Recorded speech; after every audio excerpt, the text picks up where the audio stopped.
Mesdames et messieurs, bonsoir. Merci de nous rejoindre en live sur le plateau d'Ion News.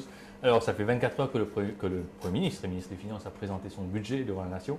Bien évidemment, tout le monde a commencé à en parler. Les réactions politiques ont plu, et puis les réactions économiques également. Aujourd'hui, nous avons un plateau spécifiquement économique.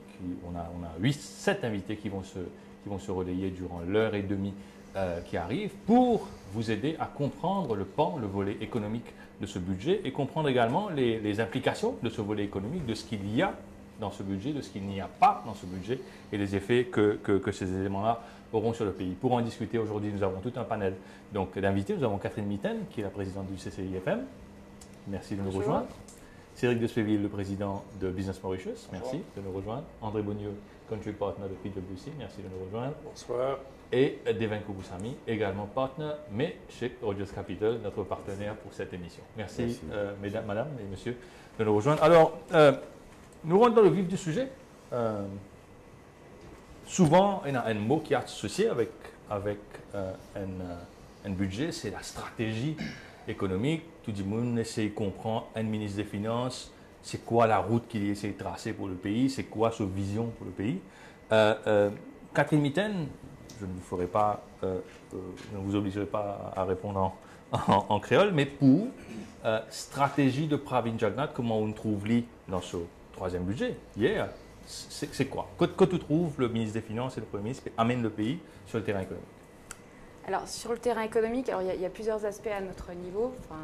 Donc, effectivement, côté étranger, donc vivant à Maurice, nous, ce qui est important pour nous, c'est de pousser Maurice pour franchir le next step, donc aller vers l'innovation. Donc, on voit effectivement par rapport à l'année dernière, donc continuer sur ces aspects-là. Donc, on a entendu parler à plusieurs reprises FinTech, intelligence artificielle. Voilà, donc ça, c'est important. Et puis, sans oublier, bien évidemment, les aspects sociaux aussi du pays.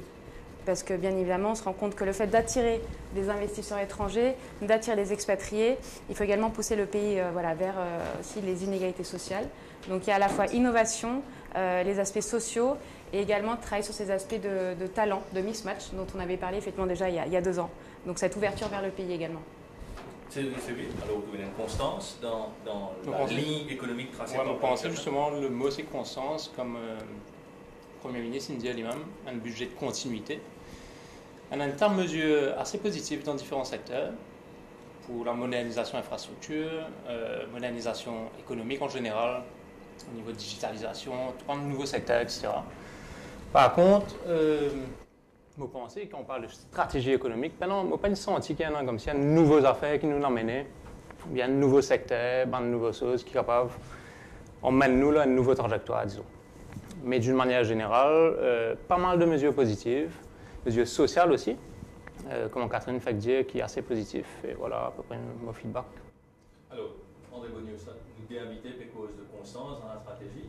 Moi, je un mot là-dedans. Est-ce qu'il y a une constance également dans la stratégie de création de richesse? Est-ce que cette stratégie-là, pour il mène à plus de richesse créée dans le pays, plus de croissance? Non, pas vraiment. Moi, pas trouve une stratégie nouvelle. Et il y a plusieurs volets qui, malheureusement, pas tant le ministre des Finances ou le Premier ministre qui quitte ça. Par exemple, dans tout le travail d'infrastructure qui est une bonne chose pour le pays, on ne va pas critiquer l'investissement là. Les investissements dans l'eau, qui est un sujet hot peut-être en ce moment. Et dans tout ça, capital investment ou ce capital budget qui est posé, on n'a pas aucune place pour le secteur privé. C'est essentiellement guidé par le secteur public. C'est un gros travail d'infrastructure. Et ça pour moi, c'est un drame national. Qui fait parce que depuis 15 budgets, 20 budgets, beaucoup de ministres des Finances, une cause, public-private partnership. Et public-private partnership, c'est une manière extraordinaire pour faire la monnaie privée rendre dans un projet d'infrastructure. Et à partir de là, nous sommes capables de développer le pays beaucoup plus vite. Voici le secteur privé, il n'y a pas de contraintes budgétaires qui est un gouvernement énorme. Donc, le secteur privé est plus facile. Il y a sur la banque, il emprunte la monnaie, il met sur la monnaie et il est capable d'investir de manière très très rapide dans le besoin d'infrastructure. Alors, évidemment, le PPP, il y en a beaucoup massé, il y en a aussi certains qui ne sont pas massés, et tout ça doit être fait dans un cadre régulateur. Vous allez mettre un régulateur nécessaire pour qu'il n'y ait pas d'abus. Mais c'est une manière extraordinaire de développer le pays. Et malheureusement, ce budget-là, nous pas une cause PPP du tout. Et comme tu veux dire, ça fait 15 ou 20 ans que beaucoup de ministres des Finances, une cause PPP, malheureusement, très peu a été fait. En fait, un secteur où nous avons une expérience extraordinaire dans PPP, c'est l'électricité. L'électricité, c'est le CEP pour la distribution, mais la production d'électricité à Maurice, c'est essentiellement du privé. Et pourtant, c'est un modèle qui a été un succès extraordinaire. Et je suis posé une cause de l'autre d'ailleurs. Et moi, je suis un des supporters de faire dans l'eau ce que nous avons fait dans l'électricité. Donc, je regrette que le ministre ne cause du tout ce qui s'appelle PPP dans ce budget. Mais j'ai d'autres commentaires, peut-être on va passer la parole avant. La constance dans la création de richesse, vous trouvez ça, ou un espoir qui vous monte en gamme, ça 4,2 pour sa croissance qui nous dit à nous pas atteindre, et vous finissez par atteindre avec sa trajectoire de stratégie-là. Au fait, comme tu me disais avant moi, il y a une constance dans la stratégie qu'ils mettent en place quand le Premier ministre était ministre des Finances, Premier ministre. Mais comme on a pu dire, nous vous inquiétons qui va une réalisation qu'il peut faire. Il y en a beaucoup de mesures fortes que vous trouvez. Et par exemple, cette fois-ci, on voit que la concentration est sur les PME. Parce qu'on voit dans toutes les économies, on dit que l'épine dorsale est les PME. Et ce n'est pas les types de PME qu'on a l'habitude de dire, c'est les PME qui vont contribuer dans l'économie numérique. Et là, on pense aussi des startups. Il y a pas mal de mesures dans ce budget. Et quand on parle, comme Catherine a dit, Artificial Intelligence, FinTech et l'arrivée de blockchain, je crois qu'on est positionné, nous, à être partie prenante. Et je parle en tant que Rogers. On a été les pionniers dans toutes choses. Et maintenant, quand vous voyez les 4 secteurs de Rogers, il y a le FinTech. Mais pour nous, on welcome, mais on veut s'assurer que tout ce qui a été dit est fait pendant cette année. Ou pas regrette, personne ne regrette le fait qu'il, un peu comme on s'est dit de ce il nous a dit, il y a un nouveau moteur de croissance, il y a un nouveau secteur qui nous paraît inajouté dans nos mix habituels, et pas inajouté au papier, qui paraît vraiment capable de marcher. Bon, ceci étant dit, je crois que c'est d'une autre façon. Je crois que le gouvernement qui a une vision 2030, vision 2020. C'est tout un commencement qui peut faire, qui peut arriver. Et nous sommes un peu impatients pour tout bon résultat, mais si nous gagnons devant, répétons encore une fois, c'est à nous maintenant de s'assurer que ça se passe. Et nous sommes contents aussi de demander au gouvernement de mettre sa comité sectoriel, comme un High Powered Committee, que le Premier ministre lui-même et secteur privé et la société civile en général, et dedans pour assurer que le budget est fait. Et ce n'est pas la fin de l'année prochaine qu'on va voir qu'il y a beaucoup de choses qui n'ont pas été faites. Il y a beaucoup de choses d'implémentation un peu juste après, mais... On va intervenir, ça pour rien. Écoutez, moi, je lis dans la presse, chaque année, avant le budget, quel va être le nouveau vecteur de développement.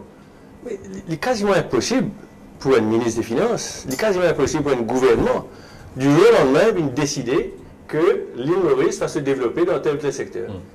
Peut-être qu'à l'époque, nous faisons pour le tourisme, pour la zone franche, nous gagnons le port franc, mais nous gagnons l'économie de la mer, ça fait pas plus de 10 ans que nous payons comme ça, et pas grand-chose s'est passé. Oui. Donc, il y a un concept assez difficile à venir imaginer. C'est naître extérieur. Faire naître un nouveau secteur que le secteur privé n'a pas encore imaginé. Et donc, ce n'est pas quelque chose qui est un ministre des Finances capable d'inventer du jour au lendemain. Et donc, le fait qu'il n'ait pas eu, moi ça ne me surprend pas. Donc, nous demandons de confiance. Est-ce qu'il y a un tap potentiel dans le secteur privé? Évidemment, il n'est pas facile, même penser à un tap potentiel, en particulier au type de secteur l'énergie, par exemple.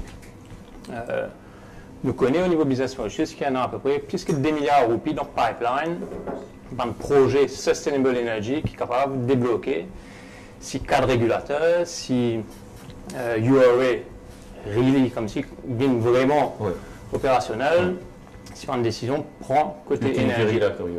Utility Regulatory Authority. Alors aussi, le secteur de l'énergie, je pense qu'il y a un grand potentiel économique, mais aussi un potentiel sustainability, nous sommes capables de produire localement plus, avec des sources renouvelables locales. Nous faisons une proposition. Et c'est vrai qu'au niveau international, ça peut faire peur aux investisseurs aussi.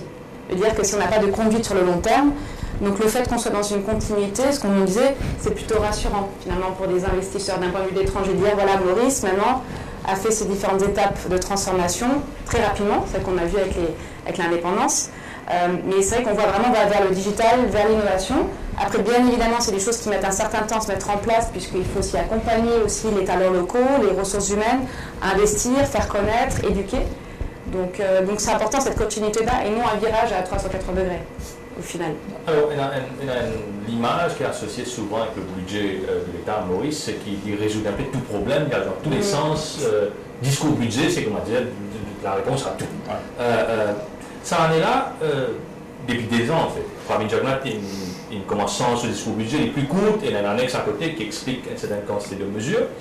Mais quand même, celle de ce il y a un Bédimoun hier, qui a remarqué que le secteur privé, en général, c'est assez forceful pour dire qu'il y a un vrai problème dans le secteur gagné, qui je peux expecter qu'il va une décision forte, prend, bon, bien prendre une décision, tout le monde d'accord là. C'est une expectation par rapport à ce budget-là. On trouve dans et là-dedans. Maintenant, il y a l'opérateur dans le secteur tourisme également, dire qu'il y a un secteur qui a un potentiel aussi important. En 2016, ça peut faire croissance à 2 chiffres. Là, il baissé. Et il n'y a même pas une mesure, quelques annonces qui ne dépendent du ministère, qui ne dépendent du gouvernement, qui ne dépendent de l'institution de l'État, qui viennent. Pour est-ce qu'il rejoindre sa construction, il y a un grand absent dans le budget qui tu souhaites trouver? Alors qu'il faut, effectivement, chaque année, nous pensons comme si le budget pour résoudre tout. Ouais. Mais quand il faut un problème de timing, qu'il faut, nous pensons qu'il faut le secteur sucre, tout le monde, secteur privé, gouvernement, tout le monde bien conscient, qui nous bien ciser, causer, trouver une solution. Parce que le secteur sucre est essentiel pour l'économie mauricienne. Le secteur carnier peut-être plus que le secteur sucre. Moi, ce que je pensais, c'est qu'il dans une discussion, etc., pas fini, pas capable de faire grand annonce. Le Joint Technical Committee date de. Maintenant, on a un ministerial committee qui met sur pied pour analyser tout ça. Donc, nous pensons qu'il va y avoir une discussion pour continuer et que si nous pouvons mettre une bonne annonce dans les semaines à venir. Secteur touristique, vous mentionnez qu'effectivement, nous tirons une croissance plus forte l'année dernière et l'année d'avant. Donc, voilà, aussi, l'effet de base, comme on le dit, ça veut dire que les temps montés à un moment. Les départ tifos sont. Je ne pas pensé qu'ils sont un secteur touristique en particulier. Il y en a comme si une grande mesure qui pouvait une révolution, ça qui peut arriver ça aussi. Donc, voilà. André Bonnier, vous rejoignez ça? Oui, les clés. Enfin, moi j'ai la chance de travailler pour beaucoup de ces sucriers-là. Et ça fait plusieurs mois qu'il nous peut dire bonne mesure peut venir, nous besoin d'un budget. Des années, je peux dire mes budgets en G à Limari loin, qui fait besoin d'attendre si longtemps. Budget est venu, budget est allé. Et c'est certain que tout le secteur sucrier, qu'il est planté, qu'il est pas usiné, tout le monde est resté sur sa fin. Quoi qu'il augmente taxe au district local, mais le district local c'est 35 000 tonnes, 37 000 tonnes, on dit 400. Et autant que ça lui donne un coup de main, c'est loin d'être suffisant. Donc, je pense que le ministre va dire, écoutez, nous pas pareil, nous travaillons là, mais comme Cédric nous suggérait, les mesures arrivent. Mais il n'est pas comme ça du tout. Donc le silence, quelque part, on dit long. Mais je crois qu'il a causé de ça quand même. Il n'a pas du Il dit pas ministère. Non, enfin, c'est un sujet important qui vous intéresse. C'est un sujet extrêmement politique. On peut dire plus, peut-être. Ouais, enfin, politique. Je laisse les politiciens causer, mais les plantaires, c'est un gros problème de profitabilité et ces réformes sont urgentes. Donc, ça aussi, une bonne tendance. Maintenant, brièvement, je vais au tourisme. C'est parce que le ministre n'a pas causé, ça ne veut pas dire qu'il est pénant. C'est-à-dire que moi, si dans le budget, il y a toujours l'aide de l'État au marketing, à la commercialisation de la destination Maurice. S'il n'est pas mentionné hier, ça ne veut pas dire que ce n'est pas quelque part caché dans le budget. Dans la Bible, là, si vous avez fait une référence. Donc, non, le tourisme se porte relativement bien, vous pensez. Et je n'ai pas trouvé qu'il aide particulièrement le secteur tibétain. Et je suis, sans le savoir, je suis presque sûr que le budget de l'État au support de la commercialisation de la destination, je suis sûr que c'est dans le budget de 2018-19. Des mecs vous savez, des absents?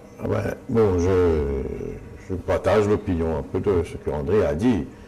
Le secteur sucrier, quand même, emploie 40 000 personnes. Il n'y a pas que les usiniers, il y a aussi les petits planteurs, les travailleurs. Propriétaires camions. On attend, et depuis quelques temps que ce secteur est en train de régresser, on attend que le gouvernement vienne maintenant avec des mesures qui vont vraiment relancer le secteur carnier. Et on attend, et c'était qu'à mentionner aussi le ministre Kobiti, et que ça va venir. Maintenant, concernant le tourisme, encore une fois, je crois que le secteur touriste et en elle-même est en train de grandir. Il y a le marché international du tourisme qui évolue. Maurice reste quand même une destination qui est prisée. On voit toutes ces compagnies aériennes qui sont intéressées à venir à Maurice. Et l'ouverture maintenant du Kenya Airways et d'autres avions qui vont venir.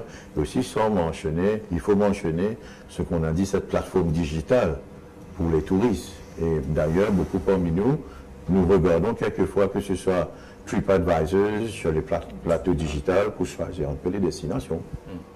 Catherine Mitten, il y a une absence, une expectation qui vous tient par rapport à une annonce, une clarification sur le budget que vous pouvez trouver? Alors bien évidemment, puisque effectivement un budget ne peut pas répondre à toutes les attentes des parties prenantes, même si en amont il y a des consultations. Donc c'est vrai que moi d'un point de vue extérieur, je trouve cette phase de préparation du budget très intéressante, puisqu'on voit remonter beaucoup de problématiques. Donc c'est très intéressant. Bien évidemment, on ne peut pas répondre à toutes les questions des opérateurs. Nous, éventuellement, ce qui nous a frappé, c'est qu'on n'a pas forcément parlé dans ce budget de coopération régionale, de coopération avec la Réunion.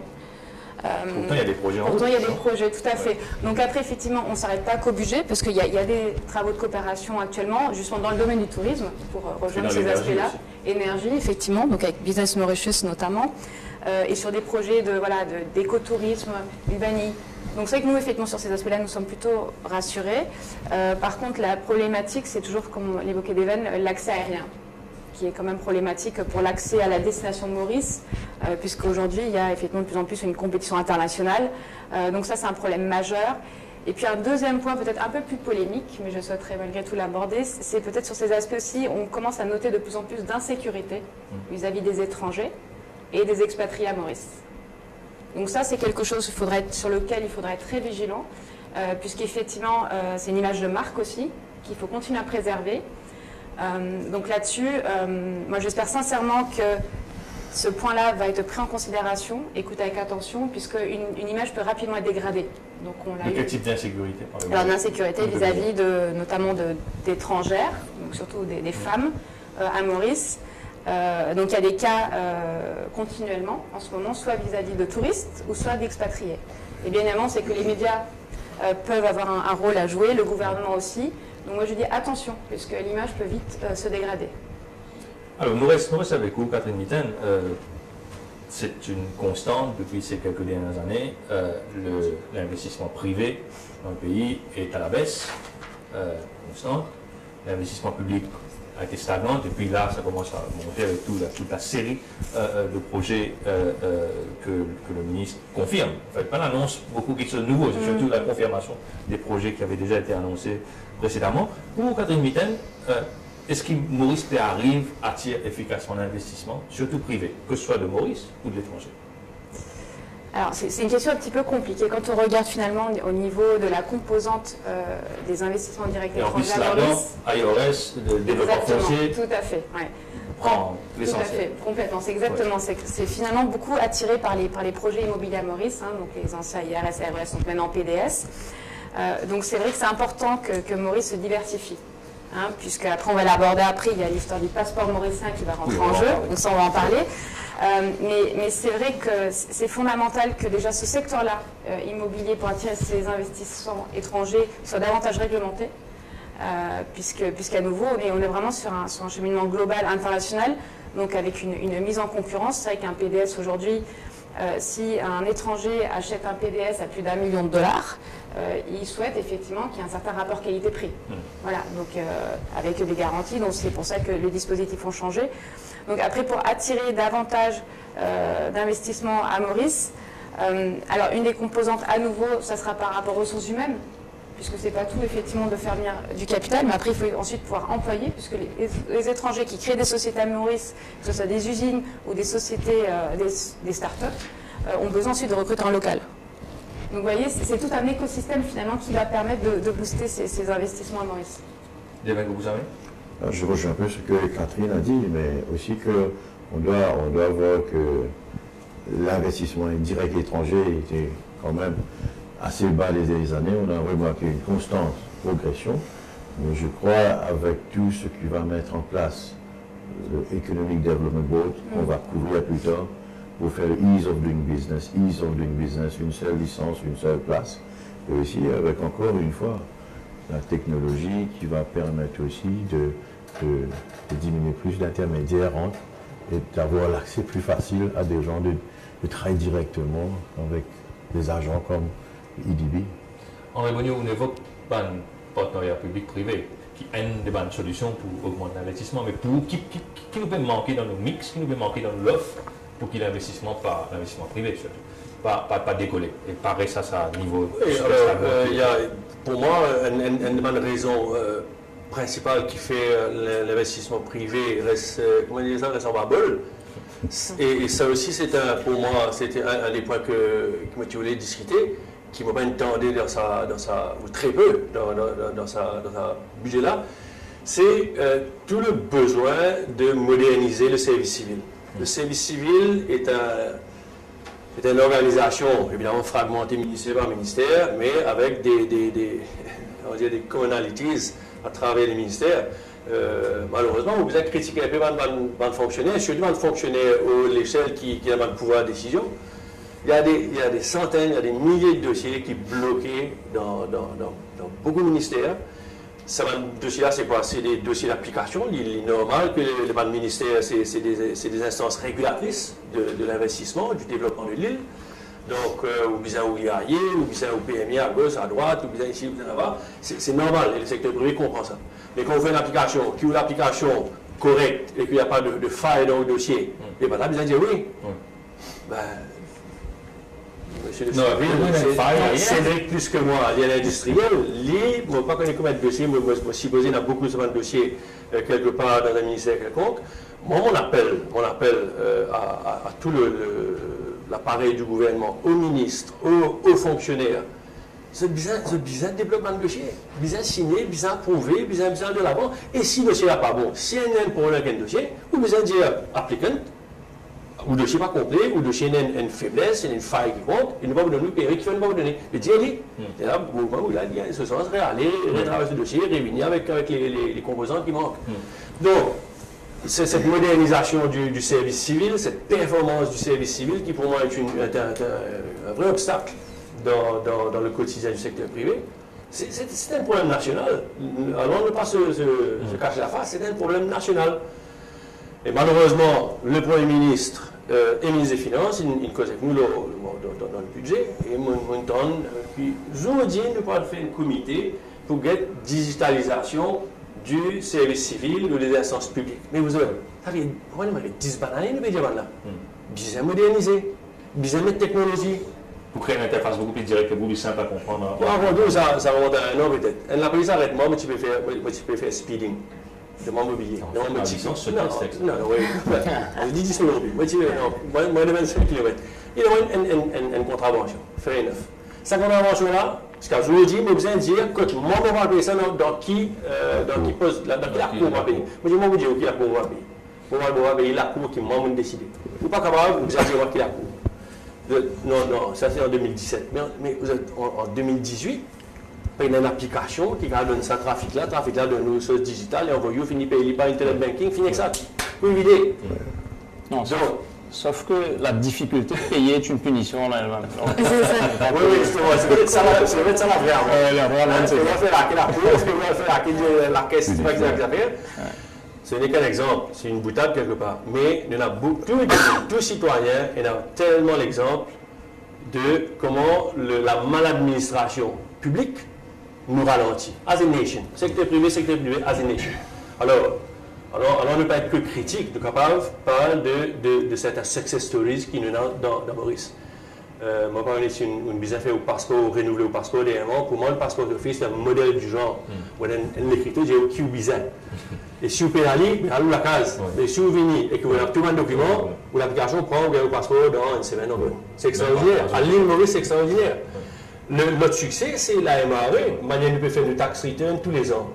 All electronic. C'est extraordinaire. De facilité, de modernité et de convivialité. Donc, quand nous l'est, nous n'avons pas fait.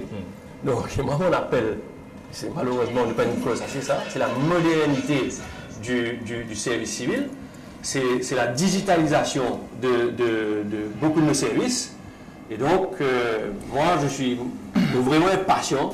Trouve l'île Maurice, rentre dans l'ère digitale, et nous avons tout un technicien, nous avons tout le savoir-faire pour faire ça. Donc, pas moi.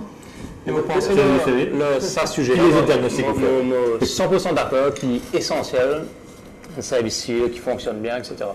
Vous pensez ceci dit qui, par exemple, projet e-licensing qui est lancé avec Super Union Européenne depuis quelques temps.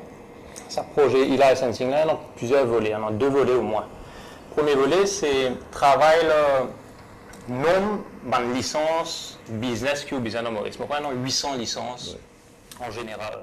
Ça peut travailler dans une business re-engineering pour emmener ça à 250-300. Donc, premièrement, rationalisation d'un nombre de licences. Deuxième point, avec e-licensing, pour ces 250 licences-là, donc, première phase, c'est disons 150 licences. Vous pouvez avoir online, poster au démon, un seul, un single window, et depuis là, il peut aller dans tout le ministère, tout passeuse.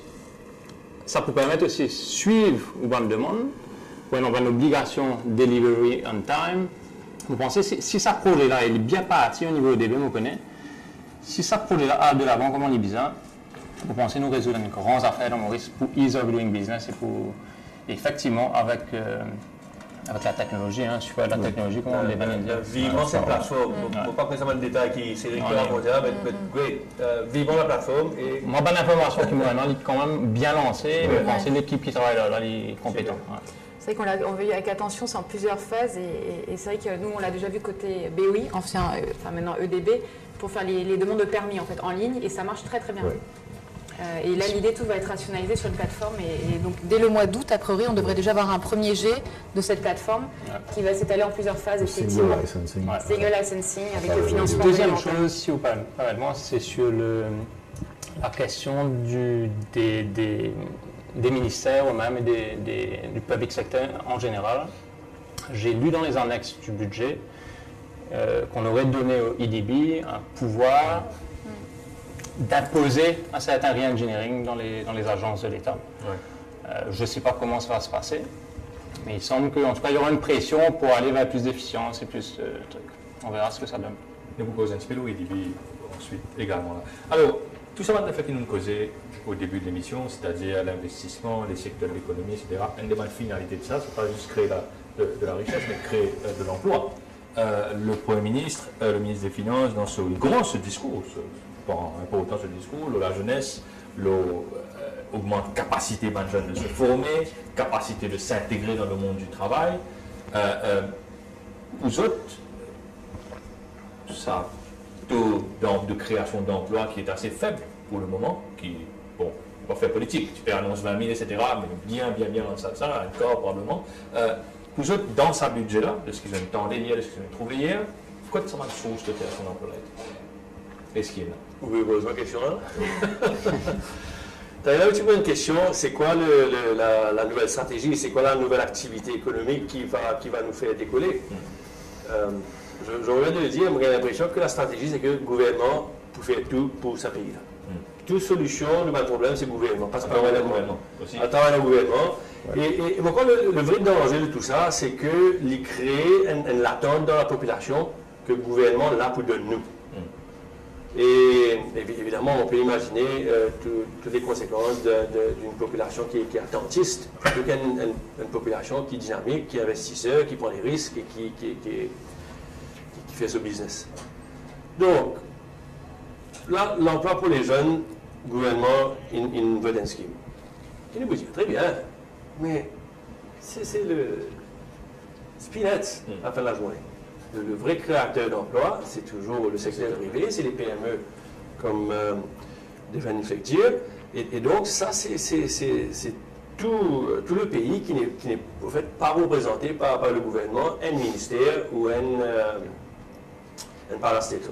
Donc c'est là où le dynamisme, c'est là où le volume, le gros de l'activité économique. Et pour cela,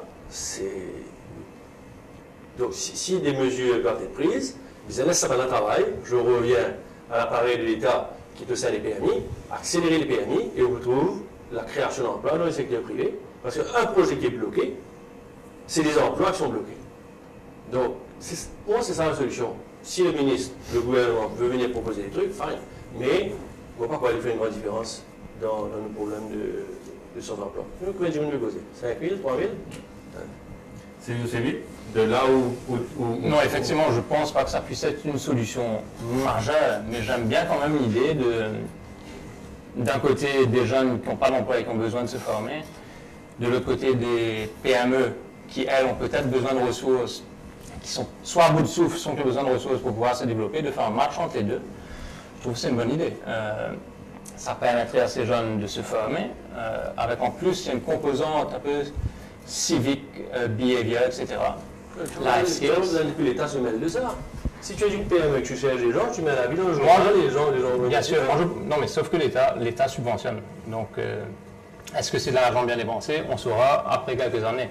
Et je crois que l'idée là aujourd'hui, c'est de payer jusqu'à hauteur de 14 000 roupies. Le luxe de savoir fait 14 000 roupies on behalf pour la PME, de payer l'employé.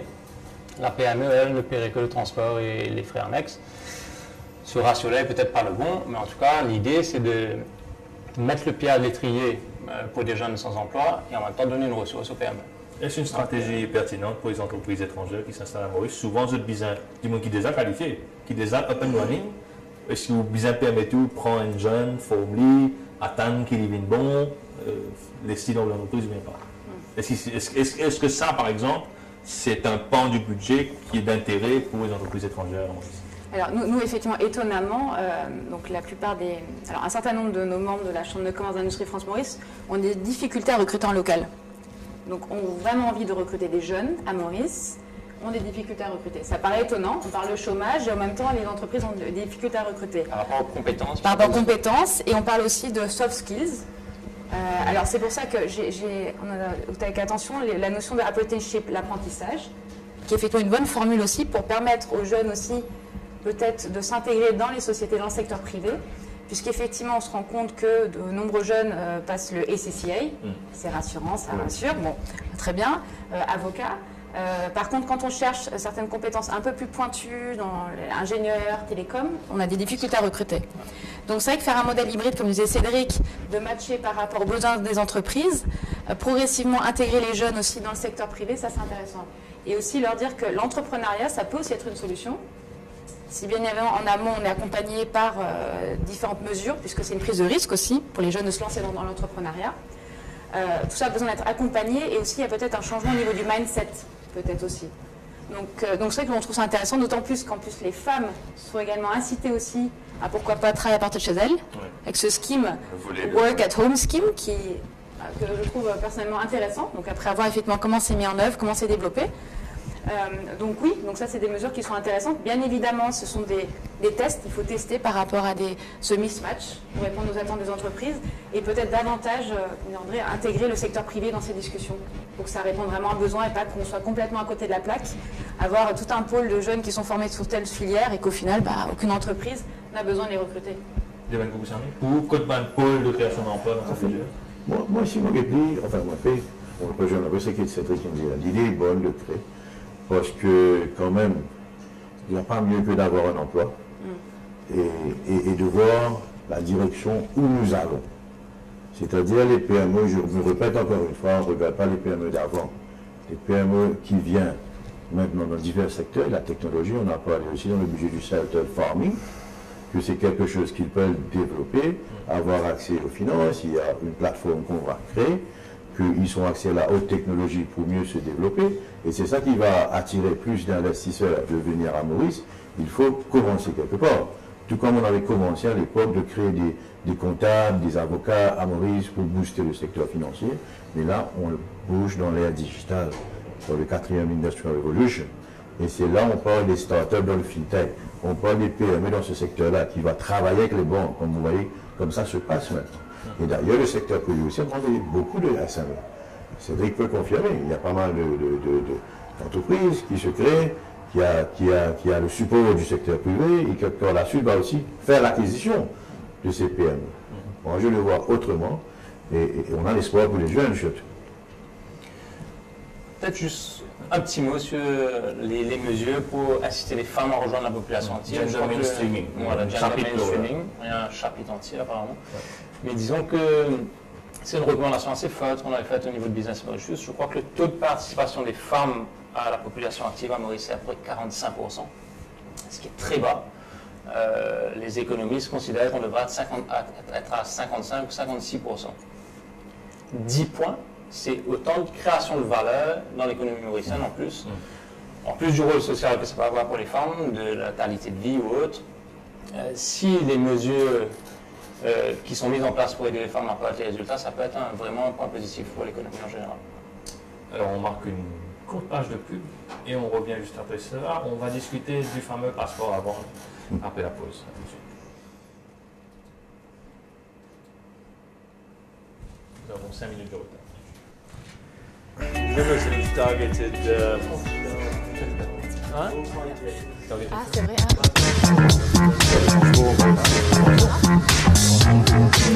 On commence, dès qu'il y a des spectateurs qui disent héroïne, la vie de. Non, c'est targeted.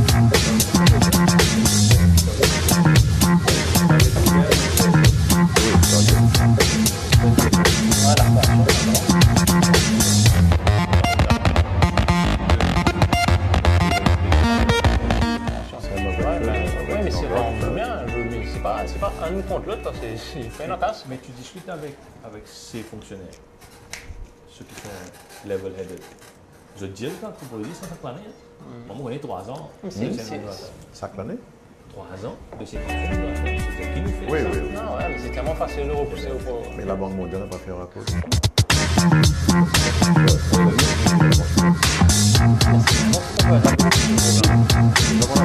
Ah, non, oui.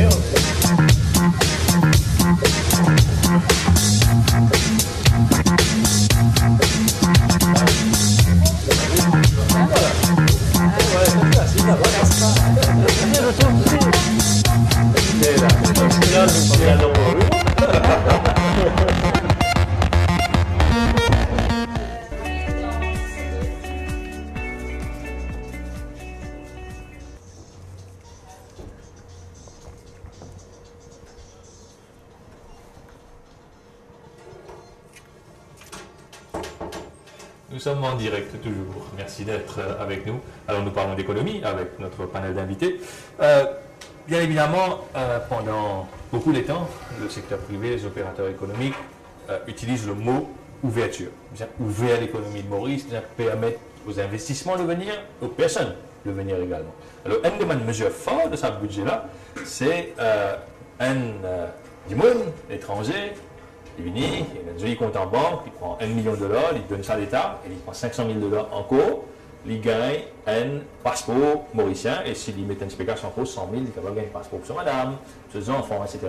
Catherine Mitten, ou qui est un étranger, qui est établi à Maurice, ou il est au business ici, ou paye $1 million pour mettre dans un passeport, OK avec cette mesure-là, ou c'est une mesure incitative, vous pensez en cours, ou un collègue de France, d'Ukraine, de Russie, de Moldavie et ailleurs qui pour satisfaire sa initiative pour garder le premier. Alors c'est vrai que moi j'étais personnellement très surprise par cette mesure, puisqu'effectivement j'estime, moi par exemple je suis française, je suis à Maurice depuis 5 ans, et je ne suis pas mauricienne, même si j'ai l'impression d'être ambassadrice de Maurice quand je suis à l'étranger. Je fais de cœur, je suis mauricienne de cœur. Je fais la promotion de Maurice. Bon, c'est pour ça qu'on a signé une convention avec la BOI, donc avec la CCIFM.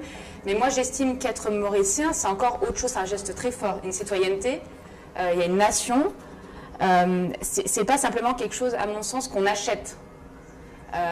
Il y a effectivement différents dispositifs déjà qui existent à Maurice, hein, Occupation Permit. On peut aussi avoir un permis de résidence permanente, bon, qui est valable en fait pour 10 ans. On peut acheter un PDS, avoir le droit de vivre et travailler à Maurice.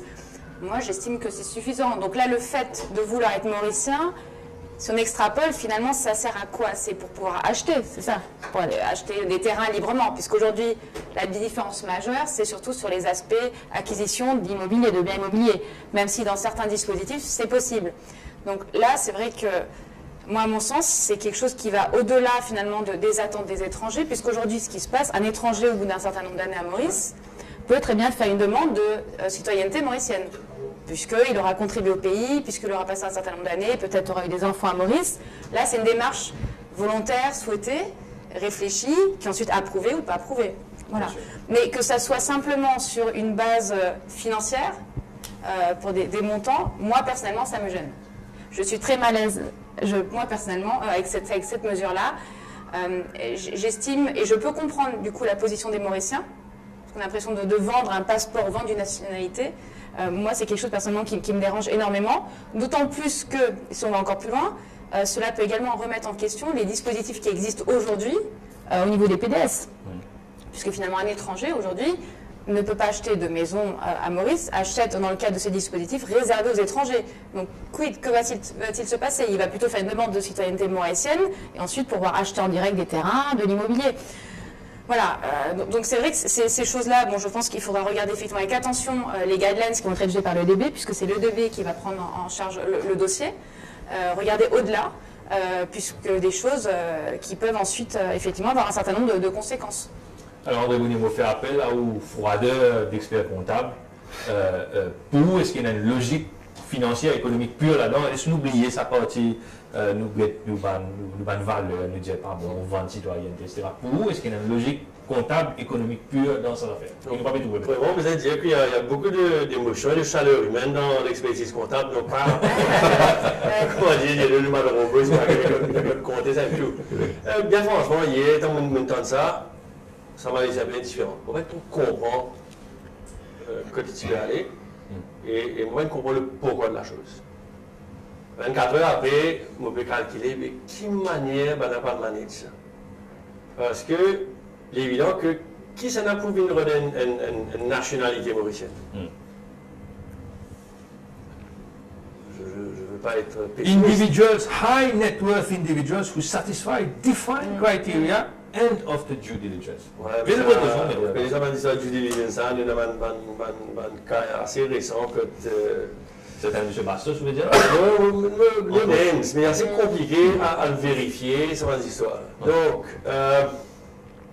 24 heures après, je rejoins le commentaire qu'une nationalité ne devrait pas les attendre. Ça ne veut pas dire qu'on ne peut faire une frontière à l'étranger, mais si un dimanche habite ici, si un dimanche fait sur la vie ici, si un dimanche habite, il travaille au russe, il gagne le droit. Oui, c'est un droit de. Donc, moi, en tant que financier, moi, je vais trouver qu'est-ce que c'est $1 million pour faire comme différence. Surtout, est-ce qu'il y a un dimanche qui a $1 million, il est vraiment high net worth individual. Non, mais s'il vient de 1 million, ça veut dire qu'on va dire ça, c'est sur efficace. Et là, il y a un dimanche qui $1 million, c'est rien du tout. Mais il ne faut pas oublier que les passport schemes sont assez communs, en Europe en particulier. Moi, je connais Portugal, je connais Malte. Les temps que une certaine monnaie, vous gagnez un passeport. Mais un passeport, c'est un travel document. Donc, pour nous qui vient de Maurice, d'avoir un travel document européen, il permet beaucoup d'endroits sans visa. Et c'est toujours plus facile Mais la citoyenneté, ça, c'est autre chose. Peut-être que. Donc, moi, je ne sais pas quoi, il y a un gros impact sur l'économie. Parce que l'économie est relativement ouverte pour les investisseurs dans l'immobilier ou les investisseurs tout court. Et oui, donc philosophiquement, retrouver une nationalité n'est pas à voir. Bien, vous amis, mais par rapport à ce qui est Catherine, est-ce que ça remet en cause éventuellement le développement du secteur foncier immobilier de luxe dans Maurice? Parce que c'est vrai, je n'ai aucun intérêt à acheter un ORS ou bien quoi que ce soit, parce qu'ils sont capables d'acheter un passeport et faire ce temps bien après. Acheter comme ils ont envie en fait. Écoute, le crainte est là, bien sûr, quand on a entendu ça. D'ailleurs, je rejoins un peu ce qu'on l'a dit, mais quand on parle aussi, quelles sont leurs définitions de ultra high net worth individuals? Et Jazis High Net Worth. non, Pas ultra, ça. Mais pas ultra, c'est Pas ultra. Pas simple, ça $1 million. pas misère. si on définit le high net worth individuel, comment on définit qui c'est ces personnes-là? Mais si c'est une personne, comme André a dit que pour lui c'est du petit cash, il va avoir un coin à Maurice. Donc il ne va pas acheter des choses qu'on achète, il va acheter peut-être des super villas, pour ne pas mentionner le nom encore comme les autres personnes. Mais il faut qu'on soit très prudent de voir ce comité à EDB qui va étudier, qui va voir, et j'aurais aimé qu'on ait une transparence et non pas nous dire que ça a été octroyé juste à travers une question et que sinon, ça va aussi à l'encontre. Là, je pense un peu sur le secteur financier, tout ce commitment qu'on a pris avec le CDE pour faire Maurice une île vraiment transparente, on accueille des gens bien, pour faire du business avec le substance. Ouais. Mais j'attends que les gens responsables au niveau de Economic Development Board, et comme ils ont dit, je ne sais pas si je lis dans l'annexe quelque part, ils vont limiter le nombre de citoyenneté, comment ils vont le faire. Mais par rapport au passeport, on vient de mentionner, je crois que avec la stratégie africaine, le passeport mauricien a quand même une valeur. On est en train de négocier, d'aller dans plus de pays émergents de l'Afrique. Donc, encore une fois, avec le due diligence qu'on va faire, ce sont des gens qui veulent venir à Maurice pour faire du business concret, habiter à Maurice pour qu'ils puissent voyager en Afrique, Côte d'Ivoire, Ghana, ou les pays d'Afrique de l'Est émergents, habiter à Maurice, avoir un passeport qui le permet d'aller un peu partout. Même à l'époque, on avait quand l'Union européenne avait été créée, c'est le passeport qui vous permet de véhiculer, de faire du business à travers l'Europe. Moi, je le vois dans cette position. Il faut savoir maintenant tous les détails. Cyril Dusbeville, en quelques mots, ou sentiment? Moi, je suis assez aligné avec les trois intervenants. Je pense que peut-être qu'au débat, il y a un peu un mélange entre le but de l'ouverture, qui est bon, qui est même pas bon, qui est essentiel pour Maurice. Moi, je suis convaincu. Et le moyen par rapport à la citoyenneté en tout cas. Personnellement, vraiment, en tant que citoyen mauricien, je rejoins un peu l'émotion qui a été exprimée jusqu'ici. J'ai beaucoup de mal à me dire que la citoyenneté mauricienne puisse être vendue et que le critère pour être mauricien, le critère moral, c'est d'avoir de l'argent et de payer $1 million. Il y a tellement d'autres choses. Je ne dis pas qu'il n'y aura pas d'autres critères, mais je trouve qu'à la limite, ça ne devrait même pas être un critère. Être mauricien, ça ne veut pas dire avoir $1 million. Donc moi, je suis assez ferme dessus. Par contre, comme Deviane vient de dire et comme André l'a dit juste avant, dans le cas de l'ouverture, dans le cas de positionnement de Maurice en tant que plateforme, en tant que hub, en tant que gateway pour l'Afrique, le passeport mauricien permet d'accéder à beaucoup de pays de manière assez rapide et facile. Là aussi, est-ce qu'il faut acheter un passeport ad vitam aeternam, ou alors on pourrait imaginer un scheme qui sur des durées d'investissement. Durée déterminée. C'est pas une citoyenneté, c'est un passeport, c'est un travel document, c'est pas une citoyenneté. Il y aurait peut-être un passeport à durée déterminée, le temps d'un investissement, le temps peu importe, qui permettrait la mobilité et qui certainement rendrait Maurice beaucoup plus attractif. Et d'un point de vue là, je crois que d'un point de vue business, ça aurait un impact. Mais je reviens, et là je redis, c'est personnel, c'est émotionnel même. J'ai du mal à me dire qu'on vend la citoyenneté mauricienne. Et je ne suis pas sûr que d'un point de vue image, pour Maurice, ce soit une bonne chose de le faire non plus. Alors, parlons d'autre chose qui est dans ce budget. Dans le premier chapitre du budget, le Premier ministre annonce, le ministre des Finances annonce une série de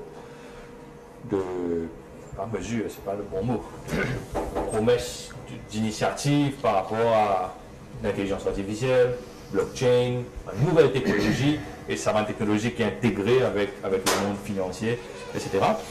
Bon, ce qu'il dit dans ce budget, c'est que mettre un comité, peut faire un plan, ou faire ça secteur-là décoller. Encore plus de monde autour de la table dire que c'est un secteur d'avenir, probablement, je suis tout d'accord avec ça, mais est-ce qu'entre le moment d'hier vous faire un comité et le moment que it will happen, à quel point vous pensez nous loin entre dire et faire la comité? Alors effectivement, bon, déjà le premier point fondamental, c'est déjà identifier, savoir où on veut aller. Donc ça c'est un premier point de départ, je pense qu'on est tous là-dessus.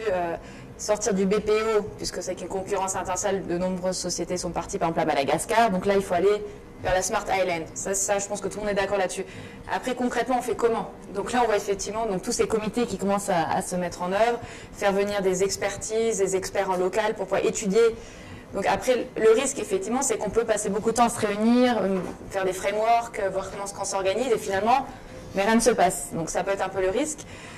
Après, par contre, ce qui est positif, c'est déjà d'identifier comme ça des points phares. On parle même de guidelines pour la cryptocurrency, donc ça c'est un point positif, puisque beaucoup de questions se posent là-dessus. Ça peut être un secteur d'avenir avec l'octroi de nouvelles licences aussi. Digital assets. Donc ça, si c'est positif. Donc on voit finalement, ça s'organise. Après, effectivement, le challenge, ça va être l'implémentation. Concrètement, comment on fait? Il faut qu'on ait des ressources aussi, puisque c'est pas tout de vouloir implémenter tout ça. Intelligence artificielle, on parle quand même de compétences high-tech très poussées. Donc là, le challenge, c'est qu'on va suivre ça avec attention, effectivement, pour voir l'implémentation. Et il faudra, on se parlera encore plus d'ouverture dans ce cadre-là, puisque simplement en local, ça va pas être possible. Il faudra effectivement voir pourquoi pas. Donc, ce que Maurice se positionne toujours comme un centre régional, par exemple pour FinTech, centre régional pour la trésorerie. Mais ça, il faut pousser encore plus vers l'ouverture, pour justement avec un positionnement stable. Donc là, je suis confiante pour le positionnement de Maurice, par contre. Salut, Sophie. Combien de temps vous passez à dire Les temps, maintenant, deux commentaires. Premièrement, pas penser qu'il comité, c'est un gros mot. Tant à faire, commencer par un comité. Oui. Évidemment, nous disons qu'il était qui comité. Si par exemple, le secteur privé se voit là-dedans, etc., il est extrêmement important, mais le comité n'est pas un gros mot. Il est important qu'il ne commence que pas. Oui. Deuxième affaire, si l'environnement général est plutôt positif, il ne faut pas penser qu'il y a des gens pour attendre aussi, pour implémenter dans le secteur privé, dans l'investisseur. Si vous êtes senti qu'ils poussent ce pas par le gouvernement, dans affaires pour avancer. Donc, je ne pas parler de ça de manière trop linéaire, avec un plan. Ça va un comité pour faire, pour être loin. Mais moi, espérer, toujours bois, qui va faire pour commencer tranquille avec des gens comme Devan et les autres. Moi, je trouve là directement Devan, puisque c'est une pointe à haut. Vous ramène ça tout de suite vers IDB, tout de suite vers le licensing body. Ça, il y a 2 ans de cela, je me rappelle, nous avons une discussion avec quelqu'un dans le ministère des Finances qui raconte moi qui Regulatory Sandbox License peut être extraordinaire. Une entreprise qui même pas un cadre régulatoire, il finit, il fait ses affaires, donner une licence spécifique pour sa business là. Depuis 10 ans, ce castel-là, à ma connaissance, défini. Donc, est-ce que vous oubliez ça, une petite discussion comme distance est arrivée, ou est-ce qu'il FSI pour Work the Talk, IDB pour Work the Talk, ça va l'institution qui nous donne la responsabilité de make it happen là? AI, c'est un domaine compliqué. FinTech, c'est un domaine compliqué. Blockchain, c'est un domaine compliqué. Il y a des gens déjà là-bas qui connaissent qui licence de les données. Ah ben, Rabin, moi, je finis dire tout. Finis dire tout, moi, je suis comme Marlon, je suis super excité. Comme je suis au Regulatory Sandbox License, c'est un modèle qui Singapour tient à mener. Laisse-moi dire, où Singapour, il n'est pas trop massé. Comment le PECRO y était, comment mener les affaires.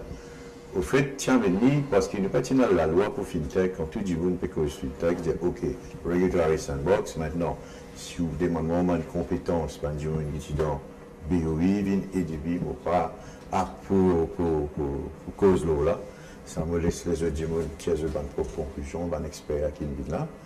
Et d'ailleurs, maintenant, quand nous payons ça, comité, le Regulatory Sandbox License, ça m'a quand même un peu leçon de ce qui me passait.